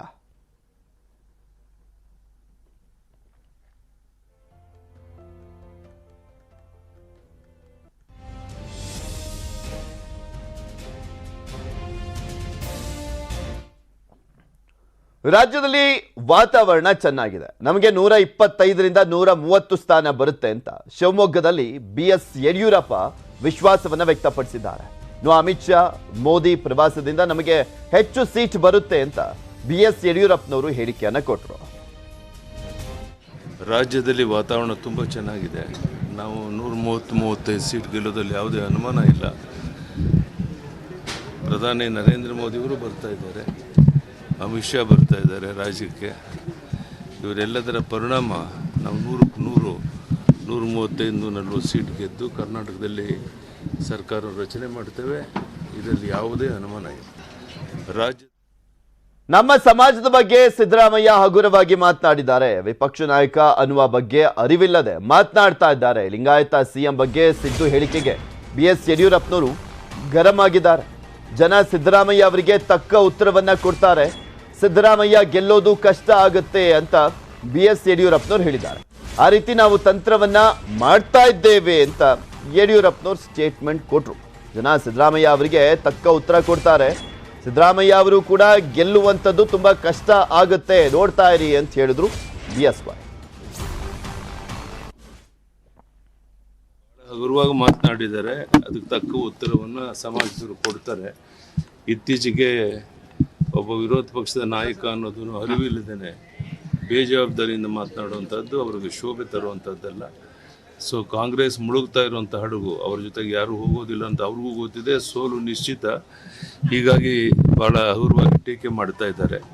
ಅದರ ರಾಜ್ಯ ಕಾಂಗ್ರೆಸ್ ನಾಯಕರಿಗೆ ಧನ್ಯವಾದವನ್ನ ಹೇಳ್ತೇನೆ. ಹೆಚ್ಚು ಹೆಚ್ಚು ಲಿಂಗಾಯತ ಮತಗಳು ಬಿಜೆಪಿಗೆ ಬರ್ತಾವೆ ಅಂತ ದಾವಣಗೆರೆಯಲ್ಲಿ ಮುಖ್ಯಮಂತ್ರಿ ಬೊಮ್ಮಾಯಿ ಹೇಳಿಕೆಯನ್ನ ಕೊಟ್ಟಿದ್ದಾರೆ.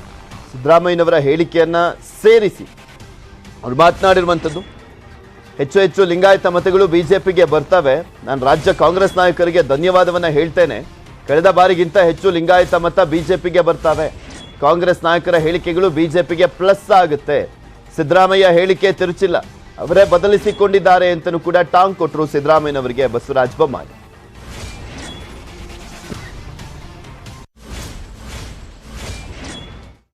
ಕಳೆದ ಬಾರಿಗಿಂತ ಜಾಸ್ತಿ ಆಗ್ತದೆ. ನಮ್ಮ ಕಾಂಗ್ರೆಸ್ ನಾಯಕರಿಗೆ ಧನ್ಯವಾದ. ಸೌದಿ ಸೆಕ್ಟರ್ ಹೋಗಿರೋದೇ ಪ್ಲಸ್ ಆಗುತ್ತೆ, ಖಂಡಿತ ಪ್ಲಸ್ ಆಗುತ್ತೆ. ಅವ್ರು ಏನಾದರೂ ಮಾತಾಡ್ಕೋಬೋದು, ಜನ ಒಪ್ಪೋದಿಲ್ಲ. ನಾನು ನೋಡಿ ಅವ್ರ ಹೇಳಿಕೆ ವಿಡಿಯೋದಲ್ಲಿದೆ. ಈಗಿನ ಕಾಲದಲ್ಲಿ ತಿರ್ಸೋಕ್ಕಾಗಲ್ಲ. ಹಿಂದೆಲ್ಲ ಬರ್ಕೊಳ್ತಿದ್ರು, ಏನಾದ್ರು ತಿರ್ತಿದ್ರು. ವಿಡಿಯೋದಲ್ಲಿದೆ ಭಾಳ ಸ್ಪಷ್ಟವಾಗಿ. ಅವ್ರು ಮೊದಲು ಹೇಳಿದ್ದು ಮತ್ತು ಎರಡನೇ ಬಾರಿ ಅವ್ರು ತಮ್ಮ ಹೇಳಿಕೆಯನ್ನು ಬದಲಾವಣೆ ಮಾಡಿಕೊಂಡಿದ್ದಾರೆ, ತಿರ್ಚಿಲ್ಲ. ಅವ್ರು ತಮ್ಮ ಹೇಳಿಕೆಯನ್ನು ಬದಲಾವಣೆ ಮಾಡಿಕೊಂಡಿದ್ದಾರೆ, ಭಾಳ ಸ್ಪಷ್ಟವಾಗಿದೆ. ಜನ ಏನು ದಡ್ರಿಲ್ಲ. ನಾವು ಲಿಂಗಾಯತರನ್ನ ಸಿಎಂ ಮಾಡ್ತೀವಿ ಅಂತ ಹೇಳಿಲ್ಲ, ನಾವು 3 ಜನ ಲಿಂಗಾಯತರನ್ನ ಮುಖ್ಯಮಂತ್ರಿ ಮಾಡಿದ್ದೇವೆ. ಚುನಾವಣೆಯ ನಂತರ ಲೀಡರ್ಶಿಪ್ ಡಿಸೈಡ್ ಮಾಡ್ತೀವಿ ಅಂತ ಪ್ರಹ್ಲಾದ್ ಜೋಶಿ ಅವರ ಈ ಹೇಳಿಕೆ. ಮೋಸ್ಟ್ ಪ್ರಾಬಲಿ ಕಾಂಗ್ರೆಸ್ಗೂ ಕೂಡ ಈ ಟೈಮ್ನಲ್ಲಿ ಬೇಕಾಗಿತ್ತು ಈ ರೀತಿಯಾದಂಥ ಒಂದು ಹೇಳಿಕೆ. ಪ್ರಹ್ಲಾದ್ ಜೋಶಿ ಅವರು ಒಂದು ಸ್ಫೋಟಕ ಹೇಳಿಕೆಯನ್ನ ಕೊಟ್ಟಿದ್ದಾರೆ. ಹುಬ್ಬಳ್ಳಿಯಲ್ಲಿ ಕೇಂದ್ರ ಸಚಿವ ಪ್ರಹ್ಲಾದ್ ಜೋಶಿ ಅವರು ಕೊಟ್ಟಿರುವಂಥ ಹೇಳಿಕೆ ಇದು. ಸಿಎಂ ಬಸವರಾಜ ಬೊಮ್ಮಾಯಿ ಮತ್ತೆ ಸಿಎಂ ಆಗಲ್ವಾ ಹಾಗಾದ್ರೆ ಅನ್ನುವಂಥ ಪ್ರಶ್ನೆ ಇದೆ. ಅವರ ನೇತೃತ್ವದಲ್ಲಿ ನಡೀತಾ ಇದೆ, ಹೌದು. ಆದರೆ ನೆಕ್ಸ್ಟ್ ಸಿಎಂ ಆಗ್ತಾರೋ ಇಲ್ವೋ ಅನ್ನುವಂಥದ್ರ ಬಗ್ಗೆ ಒಂದು ರೀತಿಯಾಗಿ ಅಡ್ಡಗೋಡೆ ಮೇಲೆ ದೀಪ ಇಟ್ಟಂತೆ ಮಾಡ್ತಾ ಇದ್ದಾರೆ. ಮಾತನಾಡಿರುವಂಥದ್ದು ಪ್ರಹ್ಲಾದ್ ಜೋಶಿ ಅವರು. ಇವರು ಸಿಎಂ ಆಗ್ತಾರೋ ಬಿಡ್ತಾರೋ, ಬಿಜೆಪಿ ಅಧಿಕಾರಕ್ಕೆ ಬಂದಂಥ ಸಂದರ್ಭದಲ್ಲೇ ಅವೆಲ್ಲವೂ ಕೂಡ ತೀರ್ಮಾನ ಆಗೋದು. ಲಿಂಗಾಯತರನ್ನ ಸಿಎಂ ಮಾಡ್ತೀವಿ ಅಂತ ನಾವು ಹೇಳಿಲ್ಲ ಅಂತ ಹೇಳಿರುವಂಥದ್ದು. ಯಾಕೆ ಈ ರೀತಿಯಾಗಿ ಪ್ರಹ್ಲಾದ್ ಜೋಶಿ ಅವರು ಮಾತನಾಡಿದ್ದಾರೆ ಅನ್ನುವಂಥ ಕುತೂಹಲ ಈಗ ಮುಗಿಲು ಹೇಳ್ತಾ ಇದೆ. ಬಸವರಾಜ ಬೊಮ್ಮಾಯಿ ನೇತೃತ್ವ, BSY ಮಾರ್ಗದರ್ಶನ, ಲಿಂಗಾಯತ ಸಮುದಾಯ ಬಿಜೆಪಿಗೆ ಅಸ್ತ್ರ ಅಲ್ಲ ಅಂತ ಜೋಶಿ ಅವರು ಸ್ಟೇಟ್ಮೆಂಟ್ ಅನ್ನ ಕೊಟ್ಟಿದ್ದಾರೆ. ಹಲವು ವಿಶ್ಲೇಷಣೆಗಳಿಗೆ ಎಡೆಮಾಡಿಕೊಟ್ಟಿರುವಂಥದ್ದು ಪ್ರಹ್ಲಾದ್ ಜೋಶಿ ಅವರ ಹೇಳಿಕೆ. ಸನ್ಮಾನ್ಯ ಬೊಮ್ಮಾಯಿಯವರ ನೇತೃತ್ವದಲ್ಲಿ ಭಾರತೀಯ ಜನತಾ ಪಾರ್ಟಿ ಮತ್ತು ಯಡಿಯೂರಪ್ಪನವರ ಮಾರ್ಗದರ್ಶನದಲ್ಲಿ ನಾವು ಚುನಾವಣೆಯನ್ನು ಎದುರಿಸ್ತಾ ಇದ್ದೇವೆ. ಅತಿ ಹೆಚ್ಚು ಲಿಂಗಾಯತ ಸಮುದಾಯಕ್ಕೆ ಸೀಟ್ ಕೊಟ್ಟವರು ನಾವು. ಅದಾದ ನಂತರ ಸಹಜವಾಗಿ ಮುಂದಿನ ಲೀಡರ್ಶಿಪ್ಪನ್ನು ಚುನಾವಣೆಯ ನಂತರ ನಾವು ತೀರ್ಮಾನ ಮಾಡ್ತೀವಿ. It is A common process. ನಾವು ಕಾಮನ್ ಪ್ರೊಸೆಸ್ಸನ್ನು ಹೇಳಿದ್ವಿ. And Bommai is leading very well. Lingayat CM ಆ ಥರದ್ದೇನಿಲ್ಲ ಸರ್. ಲಿಂಗಾಯತ್ ಸಿಎಂ ಇಲ್ಲ ಅಂತ ನಾವೆಲ್ಲ ಹೇಳಿದಿಲ್ಲ. ಬೊಮ್ಮಾಯಿಯವರ ನೇತೃತ್ವದಲ್ಲೇ ಚುನಾವಣೆ ನಡೀತಾ ಇದೆ. ಯಾರು ಪ್ರಶ್ನೆಯಾಗೇ ಇಲ್ಲ. ಯಾವಾಗಲೂ ಸಿಸ್ಟಮ್ ಹಂಗೆ ಇದೆ. ಮತ್ತು ಸಿಟ್ಟಿಂಗ್ ಚೀಫ್ ಮಿನಿಸ್ಟರ್ ಇದ್ದಾಗ ಹೊಸ ಚೀಫ್ ಮಿನಿಸ್ಟರ್ನು ಅಥವಾ ಇವ್ರನ್ನ ಯಾರನ್ನೂ ಅನೌನ್ಸ್ಮೆಂಟ್ ಮಾಡೋದಿಲ್ಲ. ನಾಮಪತ್ರ ವಾಪಸ್ ಪಡೆಯಲಿಕ್ಕೆ ಇಂದು ಕೊನೆ ದಿನ. 3 ಪಕ್ಷಗಳಿಗೂ ಬಂಡಾಯ ಅಭ್ಯರ್ಥಿಗಳ ಟೆನ್ಷನ್ ಇರುವಂಥದ್ದು. ಕಾಂಗ್ರೆಸ್ಗೆ ಶಾಕ್ ಕೊಟ್ಟಿದ್ದಾರೆ ಗಂಗಾಂಬಿಕೆ ಮಲ್ಲಿಕಾರ್ಜುನ್ ಅವರು. ಮಾಜಿ ಮೇಯರ್, ಚಿಕ್ಕಪೇಟೆಯ ಕಾಂಗ್ರೆಸ್ ಟಿಕೆಟ್ ಆಕಾಂಕ್ಷಿಯಾಗಿದ್ದಂಥವ್ರು. ಟಿಕೆಟ್ ಘೋಷಣೆ ಆಗ್ಲಿಕ್ಕೂ ಮುಂಚೆನೆ ಬಂಡಾಯ ಅಭ್ಯರ್ಥಿಯಾಗಿ ಅವರು ಸ್ಪರ್ಧೆಯನ್ನು ಮಾಡಿದ್ರು. ನನಗೆ ಟಿಕೆಟ್ ಸಿಗುತ್ತೆ ಅನ್ನುವಂಥ ವಿಶ್ವಾಸವನ್ನು ವ್ಯಕ್ತಪಡಿಸಿದ್ರು. ಆದರೆ ಅಲ್ಲಿ ದೇವರಾಜ್ ಅವರಿಗೆ, RV ದೇವರಾಜ್ ಅವರಿಗೆ ಟಿಕೆಟ್ ಅನ್ನ ಕೊಡಲಾಯಿತು. ಇವತ್ತು ನಾಮಪತ್ರ ವಾಪಸ್ ಪಡೆಯಲಿಕ್ಕೆ ಕಡೆ ದಿನ. ಆದರೆ ಅವರು ಬಂಡಾಯ ಅಭ್ಯರ್ಥಿಯಾಗಿ ಕಣದಲ್ಲಿ ಇರಲಿದ್ದಾರೆ, ಅದು ಬಹುತೇಕ ಖಚಿತವಾಗಿದೆ. ನಾಮಪತ್ರ ವಾಪಸ್ ಪಡೆಯದರೆ ಇರಲಿಕ್ಕೆ ಗಂಗಾಂಬಿಕೆ ಮಲ್ಲಿಕಾರ್ಜುನ್ ಅವರು ನಿರ್ಧಾರವನ್ನು ಮಾಡಿದ್ದಾರೆ. ಇದು ಮತ್ತೆ ಬೆಂಬಲಿಗರ ಅಭಿಪ್ರಾಯವನ್ನು ಪಡೆದು ಮುಂದಿನ ನಿರ್ಧಾರವನ್ನು ಮಾಡ್ತಾ ಇದ್ದಾರೆ. ಗಂಗಾಂಬಿಕೆ ಮನವೊಲಿಕೆಗೆ ಕಾಂಗ್ರೆಸ್ ನಾಯಕರು ಮುಂದಾಗಿದ್ದಾರೆ. ಅಲ್ಲಿನ ಅಭ್ಯರ್ಥಿ RV ದೇವರಾಜ್ ಅವರು ಕೂಡ ಅಷ್ಟೇ ಮನವೊಲಿಕೆ ಮಾಡುವಂಥ ಪ್ರಯತ್ನವನ್ನ ಮಾಡ್ತಾ ಇದ್ದಾರೆ. ವಾಪಸ್ ಪಡೀರಿ ನಾಮಪತ್ರವನ್ನ ಅಂತ RV ದೇವರಾಜ್ ಅವರು ಮನವಿಯನ್ನು ಮಾಡಿಕೊಂಡಿದ್ದಾರೆ. ACC ಕಾರ್ಯದರ್ಶಿ ಆಗಿರುವಂಥ ಅಭಿಷೇಕ್ ದತ್ರಿಂದಲೂ ಕೂಡ ಮನವೊಲಿಕೆ ಪ್ರಯತ್ನವನ್ನ ಮಾಡಲಾಗಿದೆ. ಗಂಗಾಂಬಿಕೆ ನನ್ನ ಸಹೋದರಿ, ಅವರು ನಾಮಪತ್ರ ವಾಪಸ್ ತೆಗೆದುಕೊಳ್ತಾರೆ ಅಂತ ಹೇಳಿ ತೆರಳಿದ್ದಾರೆ RV ದೇವರಾಜ್. ಇದ್ರ ಬಗ್ಗೆ ಇನ್ನಷ್ಟು ಮಾಹಿತಿಯನ್ನ ನೀಡ್ತಾರೆ ನಮ್ಮ ಪ್ರತಿನಿಧಿ ಶಿವಪ್ರಸಾದ್. ನಮ್ಮ ಜೊತೆ ನೇರ ಸಂಪರ್ಕದಲ್ಲಿ ಜಾಯಿನ್ ಆಗ್ತಾ ಇದ್ದಾರೆ. ಶಿವಪ್ರಸಾದ್, ಚಿಕ್ಕಪೇಟೆಯಲ್ಲಿ ಕಾಂಗ್ರೆಸ್ಗೆ ದೊಡ್ಡ ಹೊಡೆತ ನೀಡುವಂತ ಸಾಧ್ಯತೆ ಇರುವಂತದ್ದು ಅಂದ್ರೆ ಗಂಗಾಂಬಿಕೆ ಮಲ್ಲಿಕಾರ್ಜುನ್ ಮತ್ತೆ KGF ಬಾಬು ಅವರು. ಈಗ ಗಂಗಾಂಬಿಕೆ ಮಲ್ಲಿಕಾರ್ಜುನ್ ಅವರ ನಾಮಪತ್ರ ವಾಪಸ್ ತೆಗೆದುಕೊಳ್ಳುವಂತ ನಿಟ್ಟಿನಲ್ಲಿ ಕಾಂಗ್ರೆಸ್ ನಾಯಕರ ಮನವೊಲಿಕೆ ಯಾವ ರೀತಿಯಾಗಿತ್ತು, ಅವ್ರ ರೆಸ್ಪಾನ್ಸ್ ಹೇಗಿತ್ತಂತೆ, ಏನಂತೆ ಅವರ ನಿರ್ಧಾರ? ಚಿಕ್ಕಪೇಟೆಯ ಕಾಂಗ್ರೆಸ್ ಟಿಕೆಟ್ ಪ್ರಬಲ ಆಕಾಂಕ್ಷಿಯಾಗಿಂತ ಗಂಗಾಂಬಿಕೆ ಮಲ್ಲಿಕಾರ್ಜುನ್ ಅವರು ನಾಮಪತ್ರ ಸಲ್ಲಿಕೆಯ ಮೊದಲನೇ ದಿನವೇ ನನಗೆ ಟಿಕೆಟ್ ಸಿಗುತ್ತೆ ಅನ್ನುವಂಥ ವಿಶ್ವಾಸದಲ್ಲಿ ನಾಮಪತ್ರವನ್ನು ಸಲ್ಲಿಸಿದ್ರು. ಆದರೆ ಅಂತಿಮವಾಗಿ ಅವರ ಬದಲಿಗೆ ಆರ್ ವಿ ದೇವರಾಜ್ ಅವರಿಗೆ ಒಂದು ಟಿಕೆಟ್ ಅನ್ನ ನೀಡಲಾಯಿತು. ಅದಾದ ಬಳಿಕ ನಾಮಪತ್ರವನ್ನು ವಾಪಸ್ ಪಡೆದುಕೊಳ್ಳುವಂತಹ ನಿಟ್ಟಿನಲ್ಲಿ ಗಂಗಾಂಬಿಕೆ ಅವರು ಯಾವುದೇ ಒಂದು ನಿರ್ಧಾರವನ್ನು ಮಾಡಿರಲಿಲ್ಲ. ಬದಲಿಗೆ ನಮ್ಮ ಕ್ಷೇತ್ರದ ನಾಯಕರಲ್ಲ, ಮೂರು ಪಕ್ಷದ ಮತದಾರರ ಒಂದು ಅಭಿಪ್ರಾಯವನ್ನು ಸಂಗ್ರಹ ಮಾಡ್ತೀನಿ ಅಂತ ಹೇಳಿದ್ರು. ಇವತ್ತು ನಾಮಪತ್ರ ಒಂದು ವಾಪಸ್ ಪಡೆದುಕೊಳ್ಳೋಕೆ ಇನ್ನು ಕೆಲವೇ ನಿಮಿಷಗಳು ಮಾತ್ರ ಬಾಕಿ ಇದೆ. 3 ಗಂಟೆಗೆ ನಾಮಪತ್ರವನ್ನು ವಾಪಸ್ ಪಡ್ಕೋಬೇಕು. ಆದ್ರೆ ಇಲ್ಲಿವರೆಗೂ ಕೂಡ ಗಂಗಾಂಬಿಕೆ ಮಲ್ಲಿಕಾರ್ಜುನ್ ಅವರು ನಾಮಪತ್ರವನ್ನು ವಾಪಸ್ ಪಡ್ಕೊಂಡಿಲ್ಲ. ನಮಗೆ ಇರುವಂತಹ ಒಂದು ಮಾಹಿತಿ ಪ್ರಕಾರದಲ್ಲಿ ಗಂಗಾಂಬಿಕೆ ಅವರು ಕೂಡ ದೂರವಾಣಿ ಮೂಲಕ ಹೇಳಿರುವಂತಹ ಮಾಹಿತಿ ಪ್ರಕಾರದಲ್ಲಿ ಕ್ಷೇತ್ರದ ಮತದಾರರೇನಿದ್ದಾರೆ 3 ಪಕ್ಷದ ಮತದಾರರು ಬಂಡಾಯವಾಗಿ ಅಭ್ಯರ್ಥಿಯಾಗಿ ಸ್ಪರ್ಧೆ ಮಾಡುವಂತೆ ಸೂಚನೆಯನ್ನ ಕೊಟ್ಟಿದ್ದಾರೆ. ನಾನು ಅವರ ಮಾತನ್ನ ಕೇಳಬೇಕು. ಮತ್ತೊಂದು ಕಡೆಯಲ್ಲಿ ಹೈಕಮಾಂಡ್ ನಾಯಕರು, ರಾಜ್ಯ ನಾಯಕರು ವಾಪಸ್ ಪಡ್ಕೊಳ್ಳಿ ನಾಮಪತ್ರವಂತ ಹೇಳಿದ್ದಾರೆ. ಆದ್ರೆ ಅಂತಿಮವಾಗಿ ನಾನು ಜನರು ಏನು ಹೇಳಿದಾರಲ್ಲ, ಮತದಾರರು ಏನು ಹೇಳಿದಾರಲ್ಲ, ಸೊ ಅದಕ್ಕೆ ನಾನು ಮನ್ನಣೆಯನ್ನು ಕೊಡ್ತೀನಿ ಅಂತ ಮಾತನ್ನ ಕೂಡ ಹೇಳಿದ್ರು. ಅದಾದ ಬೆನ್ನಲ್ಲೇ ಕ್ಷೇತ್ರದ ಅಭ್ಯರ್ಥಿಯಾದಂತ ಕಾಂಗ್ರೆಸ್ ಅಭ್ಯರ್ಥಿ ಅಂತ ಆರ್ ವಿ ದೇವರಾಜ್ ಅವರು ಕೆಲವೇ ಕ್ಷಣಗಳ ಮುಂಚೆ ಗಂಗಾಂಬಿಕೆ ಮಲ್ಲಿಕಾರ್ಜುನ್ ಅವರ ಒಂದು ಪತಿ ಮಲ್ಲಿಕಾರ್ಜುನ್ ಅವರನ್ನ ಇದೇ ಒಂದು ಕಚೇರಿ ಏನಿದೆ, ಇದೇ ಕಚೇರಿಯಲ್ಲಿ ಒಂದು ಭೇಟಿಯನ್ನ ಮಾಡಿ ಅವರ ಬಳಿ ಒಂದು ಮನವಿಯನ್ನ ಮಾಡ್ಕೊಂಡು ಹೋದ್ರು. ಜೊತೆಗೆ ಅದಾದ ಬಳಿಕ ಆರ್ ವಿ ದೇವರಾಜ್ ಅವರು ಗಂಗಾಂಬಿಕೆ ಮಲ್ಲಿಕಾರ್ಜುನ್ ಅವರು ನನಗೆ ಸಹೋದರಿ ಇದ್ದಂತೆ, ಸೊ ಅವರು ನಂಗೆ ಸಹಕಾರವನ್ನ ಕೊಡ್ತಾರೆ, ನಾಮಪತ್ರ ವಾಪಸ್ ಪಡ್ಕೊಳ್ಳುವಂತ ವಿಶ್ವಾಸ ಇದೆ ಅನ್ನುವಂತ ಮಾತನ್ನ ಹೇಳಿದ್ರು. ಅದಾದ ಬಳಿಕ ಈಗ ಎಐಸಿಸಿ ಕಾರ್ಯದರ್ಶಿ ಆದಂತಹ ಅಭಿಷೇಕ್ ದತ್ ಅವರು ಗಂಗಾಂಬಿಕೆ ಪತಿ ಮಲ್ಲಿಕಾರ್ಜುನ್ ಅವರ ಜೊತೆಯಲ್ಲಿ ಕಳೆದ ಅರ್ಧ ಗಂಟೆಯಿಂದಲೂ ಕೂಡ ಮಾತುಕತೆಯನ್ನ ನಡೆಸ್ತಾ ಇದ್ದಾರೆ. ನಾಮಪತ್ರವನ್ನು ವಾಪಸ್ ಪಡ್ಕೊಂಡು ಕಾಂಗ್ರೆಸ್ ಪಕ್ಷ ನಿಮ್ಮ ಜೊತೆಯಲ್ಲಿ ಇದ್ದೇ ಇರುತ್ತೆ, ಈ ಒಂದು ಬಾರಿ ಟಿಕೆಟ್ ಕೈ ತಪ್ಪಿರಬಹುದು, ಮುಂದಿನ ಚುನಾವಣೆಯಲ್ಲಿ ನಾವು ಟಿಕೆಟ್ ಅನ್ನ ಕೊಡ್ತೀವಿ. ಜೊತೆಗೆ ಓಕೆ, ಥ್ಯಾಂಕ್ ಯು ಶಿವಪ್ರಸಾದ್ ನಿಮ್ಮೆಲ್ಲ ಮಾಹಿತಿಗಾಗಿ. ಅಮಿತ್ ಶಾ ಅವರು ರೋಡ್ ಶೋನಲ್ಲಿ ಭರ್ಜರಿ ರೋಡ್ ಶೋವನ್ನೇ ಮಾಡ್ತಾ ಇರುವಂತ ಸಾಕಷ್ಟು ಸಂಖ್ಯೆಯಲ್ಲಿ ಜನ ಭಾಗಿಯಾಗಿದ್ದಾರೆ. ಈಗ ತೋರಿಸ್ತಾ ಇದ್ವಿ ರೋಡ್ ಶೋ ಮುಗಿದ ಬಳಿಕ ಅಲ್ಲಿರುವಂತ ಕಾರ್ಯಕರ್ತರ ಜೊತೆ ಅಮಿತ್ ಶಾ ಅವರು ಮಾತನಾಡ್ತಾ ಇರುವಂಥದ್ದನ್ನ ನೋಡ್ಬೋದು ನೀವು. ಅಲ್ಲಿಂದ ಹೊರಟಿ ಈಗ ಸಕಲೇಶ್ಪುರದ ಆಲೂರಿನಲ್ಲಿ ರೋಡ್ ಶೋನಲ್ಲಿ ಭಾಗಿಯಾಗ್ತಾರೆ ಅಮಿತ್ ಶಾ ಅವರು. ಇವತ್ತು 2 ಕಡೆ ರೋಡ್ ಶೋ ಇದೆ. ಇದು ಗೊಂಡ್ಲುಪೇಟೆಯಲ್ಲಿ ಆಯಿತು. ಈಗ ಆ ರೋಡ್ ಶೋ ಮುಗಿದಿದೆ. ಮುಗಿದ ನಂತರ ಹೊರಡ್ತಾ ಇರುವಂಥ ದೃಶ್ಯಾವಳಿಯನ್ನು ನಿಮಗೆ ತೋರಿಸ್ತಾ ಇದ್ದೀವಿ. ಇದಾದ ಬಳಿಕ ಅವರು ಹಾಸನ ಜಿಲ್ಲೆಯ ಸಕಲೇಶ್ಪುರ ತಾಲೂಕಿನಲ್ಲೂ ಕೂಡ ಭರ್ಜರಿ ಪ್ರಚಾರವನ್ನು ಮಾಡಲಿದ್ದಾರೆ.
क्षेत्र गुंडलूपेट के सभी मतदाताओं का हृदय से धन्यवाद करना चाहता हूं। जब मेरे रोड शो की बात थी, बेंगलुरु के मीडिया में चर्चा थी कि मैसूर क्षेत्र में भारतीय जनता पार्टी को समर्थन हासिल नहीं है, यहाँ की 4 सीटें भारतीय जनता पार्टी जीतने जा रही है।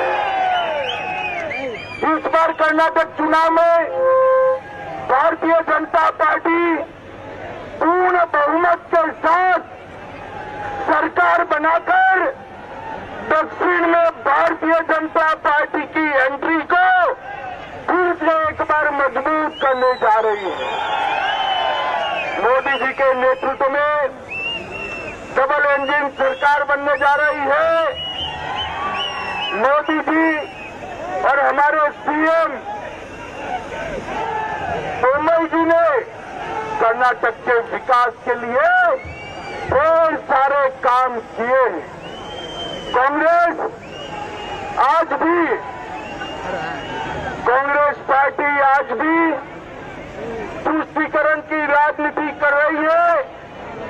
कांग्रेस पार्टी ने जो 4% मुस्लिम रिजर्वेशन किया था, भारतीय जनता पार्टी ने उसको समाप्त कर दिया है।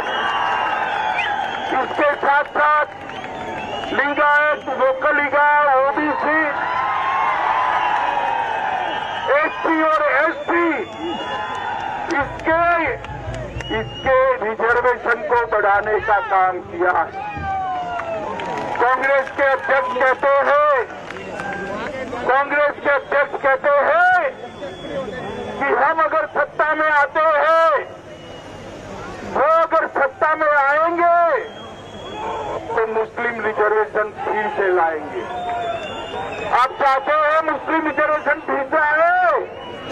जोर से बोलो, चाहते हो? मैं कांग्रेस पार्टी को पूछना चाहता हूं, शिव कुमार जी, मुस्लिम रिजर्वेशन वापिस लाने की भी बात कर रहे हो, मगर कम किसका करोगे? जवाब दीजिए कर्नाटक की जनता को। वोकलिगा का कम करोगे क्या? लिंगायत का कम करोगे? एससी एसटी का कम करोगे क्या? भाइयों बहनों, एक तुष्टीकरण की राजनीति के खिलाफ मोदी जी की विकास की राजनीति का चुनाव है। मैं आज पूरे विधानसभा क्षेत्र को कहकर जाता हूं, निरंजन कुमार को जिताइए, प्रचंड बहुमत के साथ जिताइए और भारतीय जनता पार्टी की पूरे बहुमत की सरकार बनाइए। बोलो भारत माता की, भारत माता की, भारत माता की। वंदे वंदे वंदे।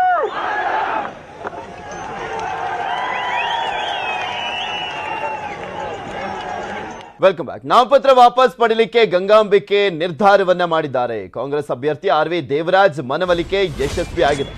ಚಿಕ್ಕಪೇಟೆ ಪಕ್ಷೇತರ ಅಭ್ಯರ್ಥಿಯಾಗಿ ನಾಮಪತ್ರವನ್ನ ಸಲ್ಲಿಕೆ ಮಾಡಿದ್ರು ಗಂಗಾಂಬಿಕೆ ಮಲ್ಲಿಕಾರ್ಜುನ್ ಅವರು. ಚಿಕ್ಕಪೇಟೆಯಲ್ಲಿ ಕಾಂಗ್ರೆಸ್ ಟಿಕೆಟ್ ನಿರೀಕ್ಷೆಯಲ್ಲಿದ್ರು, ಆದರೆ ಆರ್.ವಿ. ದೇವರಾಜ್ ಅವರಿಗೆ ಟಿಕೆಟ್ ಅನ್ನ ಕೊಡಲಾಯಿತು. ಅದಾದ್ಮೇಲೂ ಕೂಡ ನಾನು ಬಂಡಾಯವಾಗಿ ಸ್ಪರ್ಧೆ ಮುಂದುವರಿಸ್ತೀನಿ ಅಂತ ಹೇಳಿದ್ರು. ಮತ್ತು ಆರ್.ವಿ. ದೇವರಾಜ್ ಅವರು ಅವರ ಮನವೊಲಿಕೆ ಮಾಡುವಲ್ಲಿ ಯಶಸ್ವಿ ಆಗಿದ್ದಾರೆ. ಸೊ ಹೀಗಾಗಿ ನಾಮಪತ್ರವನ್ನ ವಾಪಸ್ ಪಡೆಯುವಂತ ನಿಟ್ಟಿನಲ್ಲಿ ಗಂಗಾಂಬಿಕೆ ಮಲ್ಲಿಕಾರ್ಜುನ್ ಅವರು ನಿರ್ಧಾರವನ್ನ ಮಾಡಿದ್ದಾರೆ. ಮೊದಲ ಹಂತದಲ್ಲಿ ಗೆಲುವು ಅಂತ ಹೇಳಿದ್ರೆ ತಪ್ಪಾಗ್ಲಿಕ್ಕಿಲ್ಲ ಕಾಂಗ್ರೆಸ್ ಅಭ್ಯರ್ಥಿ ಆರ್.ವಿ. ದೇವರಾಜ್ ಅವರಿಗೆ. ಬಿಕಾಸ್ ಒಂದ್ ಕಡೆ ಬಿಜೆಪಿ ವಿರುದ್ಧ ಹೋರಾಟ ಮಾಡೋದಲ್ದಲೆ ತನ್ನ ಪಕ್ಷದಲ್ಲೇ ಇದ್ದಂಥವರು ಬಂಡಾಯವಾಗಿ ಸ್ಪರ್ಧೆ ಮಾಡಿದ್ದಂಥದ್ದು ನುಂಗಲಾರದ ಬಿಸಿ ತುಪ್ಪ ಆಗ್ಬಿಟ್ಟಿತ್ತು ಆರ್.ವಿ. ದೇವರಾಜ್ ಅವರಿಗೆ. ಒಬ್ಬರನ್ನ ಮನವೊಲಿಸುವಂತ ನಿಟ್ಟಿನಲ್ಲಿ ಯಶಸ್ವಿ ಆಗಿದ್ದಾರೆ ಗಂಗಾಂಬಿಕೆ ಮಲ್ಲಿಕಾರ್ಜುನ್ ಅವರನ್ನು. ಯಾಕೆಂದ್ರೆ ತನ್ನದೇ ಆದಂಥ ಒಂದು ಹಿಡಿತವನ್ನ ಹೊಂದಿದ್ದಾರೆ ಗಂಗಾಂಬಿಕೆ ಮಲ್ಲಿಕಾರ್ಜುನ್ ಅವರು. ಬಿಕಾಸ್ ಅವರು ಕೂಡ ಮೇಯರ್ ಆಗಿದ್ದಂಥವರು, ಸೇವೆಯನ್ನ ಸಲ್ಲಿಸಿದ್ದಾರೆ. ಆ ವಾರ್ಡ್ನಲ್ಲಾದರೂ ಒಂದು ದೊಡ್ಡ ಮಟ್ಟದಲ್ಲಿ ಪರಿಣಾಮ ಬೀರುವಂಥ ಸಾಧ್ಯತೆ ಬೇರೆ ಇತ್ತು. ಸೊ ಹೀಗಾಗಿ ಅವರ ಪತಿಯನ್ನ ಅಂದ್ರೆ ಆರ್.ವಿ. ದೇವರಾಜ್ ಅವರು ಗಂಗಾಂಬಿಕೆ ಮಲ್ಲಿಕಾರ್ಜುನ್ ಅವರ ಪತಿಯನ್ನ ಭೇಟಿಯಾಗಿದ್ದಾರೆ. ಎಂ.ಬಿ. ಪಾಟೀಲ್ ಅವರು, ರಾಮಲಿಂಗಾರೆಡ್ಡಿ ಸಾಹೇಬರು ಮತ್ತು ಡಿ.ಕೆ. ಶಿವಕುಮಾರ್ ಅವರು ನಮ್ಮ ಮನೆಯವರ ಹತ್ರ ಮಾತಾಡಿದ್ದಾರೆ. ಈಗ ಎಲ್ಲರೂ ಒತ್ತಾಯದ ಮೇರೆಗೆ ನಮ್ಮ ಇಬ್ಬರು ಸ್ವಾಮೀಜಿಗಳೇಂದರೆ ಸಿದ್ಧಗಂಗಾ ಶ್ರೀಗಳು ಮತ್ತು ಸುತ್ತೂರು ಶ್ರೀಗಳು ಎಲ್ಲರೂ ಒಪಿನಿಯನ್ ಮತ್ತು ಕಾರ್ಯಕರ್ತರು ಎಲ್ಲರೂ ನೋಡಿದ್ರೆ 3 ದಿವಸದಿಂದ ನಮ್ಮ ಸಮಾಲೋಚನೆ ನಡೀತಾನೆ ಇದೆ. ಒಂದು ಸೆಕ್ಟ್ ಹೇಳ್ತಾರೆ ಇಲ್ಲ ನೀವು ಮುಂದಕ್ಕೆ ಹೋಗಬೇಕು ಅಂತಾರೆ. ಆದರೂ ಎಲ್ಲೋ ಒಂದು ಕಡೆ ನಾವು ಪಾರ್ಟಿಲಿ ಇರೋದ್ರಿಂದ ಎಲ್ಲರ ಮನವಿ ಮೇರೆಗೆ ದೊಡ್ಡವರ ಇದ್ರ ಮೇರೆಗೆ ಖಂಡಿತ ನಾವು ವಾಪಸ್ ತಗೊಳ್ತಿದ್ದಾರೆ. ಕೆಲವೇ ನಿಮಿಷಗಳಿದೆ ಸರ್, ಹೋಗ್ತಿದ್ದಾರೆ ವಾಪಸ್ ಹೋಗ್ತಾರೆ ಪ್ರೆಸ್ ನೋಟ್ ರಿಲೀಸ್ ಮಾಡಿ. ಇಲ್ಲಪ್ಪ ನಮ್ಗೆ ಆ ಥರ ಡಿಮ್ಯಾಂಡ್ ನಾವು ಇವತ್ತು ಇಟ್ಟಿಲ್ಲ, ನಾಳೆನೂ ಇಡೋದಿಲ್ಲ.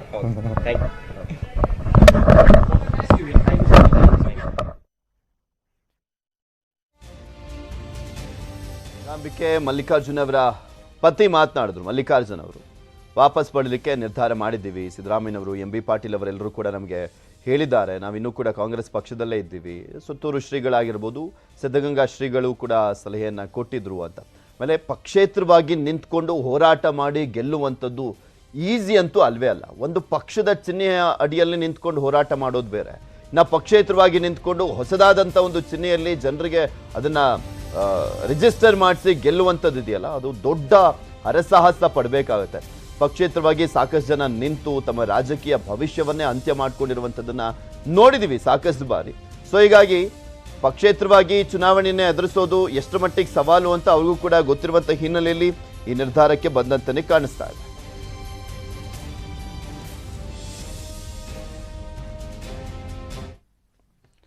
ಕರ್ನಾಟಕದ ಚುನಾವಣೆ ರಂಗೇರ್ತಾ ಇದೆ. 3 ಪಕ್ಷಗಳು ಕೂಡ ಗೆಲ್ಲುವಂತ ಉತ್ಸಾಹದಲ್ಲಿದ್ದಾರೆ. ನಾನು news 18 political guru DP Satish ಜೊತೆ ಕಾಂಗ್ರೆಸ್ ನಾಯಕ ದಿನೇಶ್ ಗುಂಡೂರಾವ್ ಮನಬಿಚ್ಚಿ ಮಾತನಾಡಿದ್ದಾರೆ. ಸೌತ್ ನೆಟ್ವರ್ಕ್ 18ನ ಎಡಿಟೋರಿಯಲ್ ಅಡ್ವೈಸರ್ DP ಸತೀಶ್ ಜೊತೆಗಿನ ಸಂದರ್ಶನದಲ್ಲಿ ದಿನೇಶ್ ಗುಂಡೂರಾವ್ BSY ಬಗ್ಗೆ ಏನು ಹೇಳಿದ್ರು ನೀವೇ ಕೇಳಿ. ಬಿಜೆಪಿಯಲ್ಲಿ ಈ ಸಲ ಬೊಮ್ಮಾಯಿಯವರು ಮುಖ್ಯಮಂತ್ರಿ, ಆದರೆ ಅವ್ರನ್ನೇನು ಮುಖ್ಯಮಂತ್ರಿ ಅಂತ ಅವರು ಭಾಳ ಹಾಫ್ ಹಾರ್ಟೆಡ್ ಆಗಿ ಹೇಳಿದ್ ಬಿಟ್ಟರೆ ಭಾಳ ಸೀರಿಯಸ್ ಆಗಿ ಎಲ್ಲೂ ಹೇಳಿದ ಅವರೇ ಮುಖ್ಯಮಂತ್ರಿ ಪಕ್ಷ ಅಧಿಕಾರಕ್ಕೆ ಬಂದರೆ ಅಂತ. ಈಗ ಒಂದು 3-4 ದಿನದಿಂದ ಲಿಂಗಾಯತರೇ ಮುಖ್ಯಮಂತ್ರಿ ಆಗ್ತಾರೆ ಅಂತ ಹೇಳಿದರೆ, ಲಿಂಗಾಯತರಲ್ಲಿ ಯಾರು ಆಗ್ತಾರೆ ಅಂತ ಹೇಳಿಲ್ಲ. ಈ ಸಲ ಬಿಜೆಪಿ ಲೀಡರ್ಶಿಪ್ ಇಲ್ಲದೇ ಚುನಾವಣೆಗೆ ಹೋಗ್ತಾ ಇದೆ. ಅದೇ ನಿಮಗೆ ಲಾಭ ಆಗಿದೆ ಅನ್ಸುತ್ತಾ? ಹೌದು, ಲೀಡರ್ಶಿಪ್ಪಿನ ಗೊಂದಲ. ಒಂದು ಕಡೆ ಅವರು ಯಡಿಯೂರಪ್ಪನವರು ಅವ್ರು ನಮ್ಮ ನಾಯಕರು ಅಂತ ಹೇಳ್ತಾರೆ, ಆದರೆ ಅವರನ್ನು ಇವರೇ ಅವರು ಸರಿಯಾಗಿ ಕೆಲಸ ಮಾಡ್ತಾ ಇಲ್ಲ, ಸಿಕ್ಕಾಬಟ್ಟೆ ಭ್ರಷ್ಟಾಚಾರ ಆಗಿದೆ, ವಯಸ್ಸಾಯಿತು, 75 ವರ್ಷ ಆಯಿತು ಅಂತ ಏನೇನೋ ಹೇಳಿ ಅವರನ್ನು ಒತ್ತಾಯ ಮಾಡಿ ಒತ್ತಡ ತಂದು ಅವರನ್ನು ಹೊರಗೆ ಕಳಿಸಿದ್ರು. ಅವರು ಪಾಪ ಕಣ್ಣೀರು ಹಾಕ್ಬಿಟ್ಟೆ ಅವ್ರು ಹೊರಗೆ ಹೋದ್ರು ಹೊರತು ಅವರೇನು ಭಾಳ ಒಳ್ಳೆ ಮನಸ್ಸಿನಿಂದ ಹೊರಗಡೆ ಹೋಗಲಿಲ್ಲ. ಸೊ ಅದನ್ನು ಒಂದು ಒತ್ತಡದ ತೀರ್ಮಾನ ಆಯಿತು. ಸೊ ಬಟ್ ಆದರೆ ಈಗ ಬೊಮ್ಮಾಯಿನ ಮಾಡೋದ್ರು. ಬೊಮ್ಮಾಯಿಯವ್ರದ್ದು ಯಾವುದೇ ರೀತಿಯ ಹಿಡಿತ ಅವ್ರಿಗೆ ಸಿಕ್ಕಲಿಲ್ಲ. ಆಡಳಿತ ಚುಕ್ಕಾಣಿ ಹಿಡಿಯೋದಕ್ಕೆ ಅವ್ರ ಕೈಲಿ ಆಗಲೇ ಇಲ್ಲ, ವಿಫಲರಾದರು. ಸೊ ಆಡಳಿತ ವ್ಯವಸ್ಥೆ ಇನ್ನೂ ಕುಸಿದೋಯ್ತು. ಯಡಿಯೂರಪ್ಪನವ್ರು ಇದ್ದಾಗಲೇ ಕೆಟ್ಟ ಆಡಳಿತ ಆಗಿತ್ತು, ಅದು ಹೋದ್ಮೇಲಂತೂ ಇನ್ನೂ ಕುಸಿದೋಯ್ತು.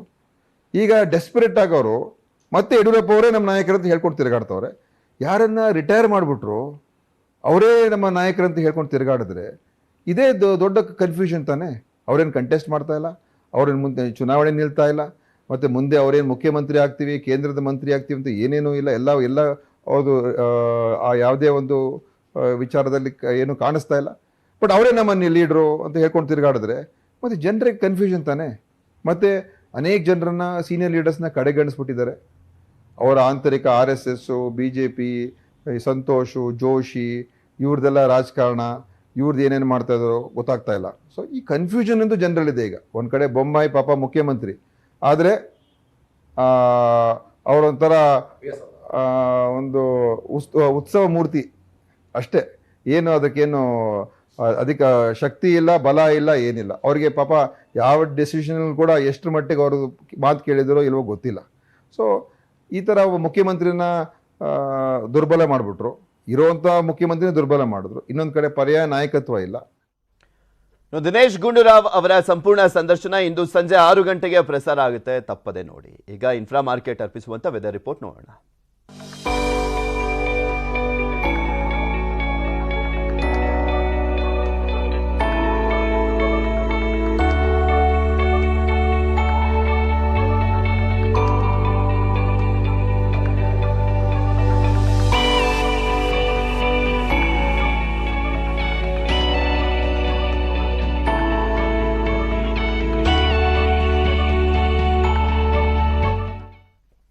ಇವೆಷ್ಟು ಈ ಕ್ಷಣದವರೆಗಿನ ಸುದ್ದಿ. ನೋಡ್ತಾ ಇರಿ ನ್ಯೂಸ್ 18, ಜಾಲ ನಮ್ಮದು, ಬಲ ನಿಮ್ಮದು.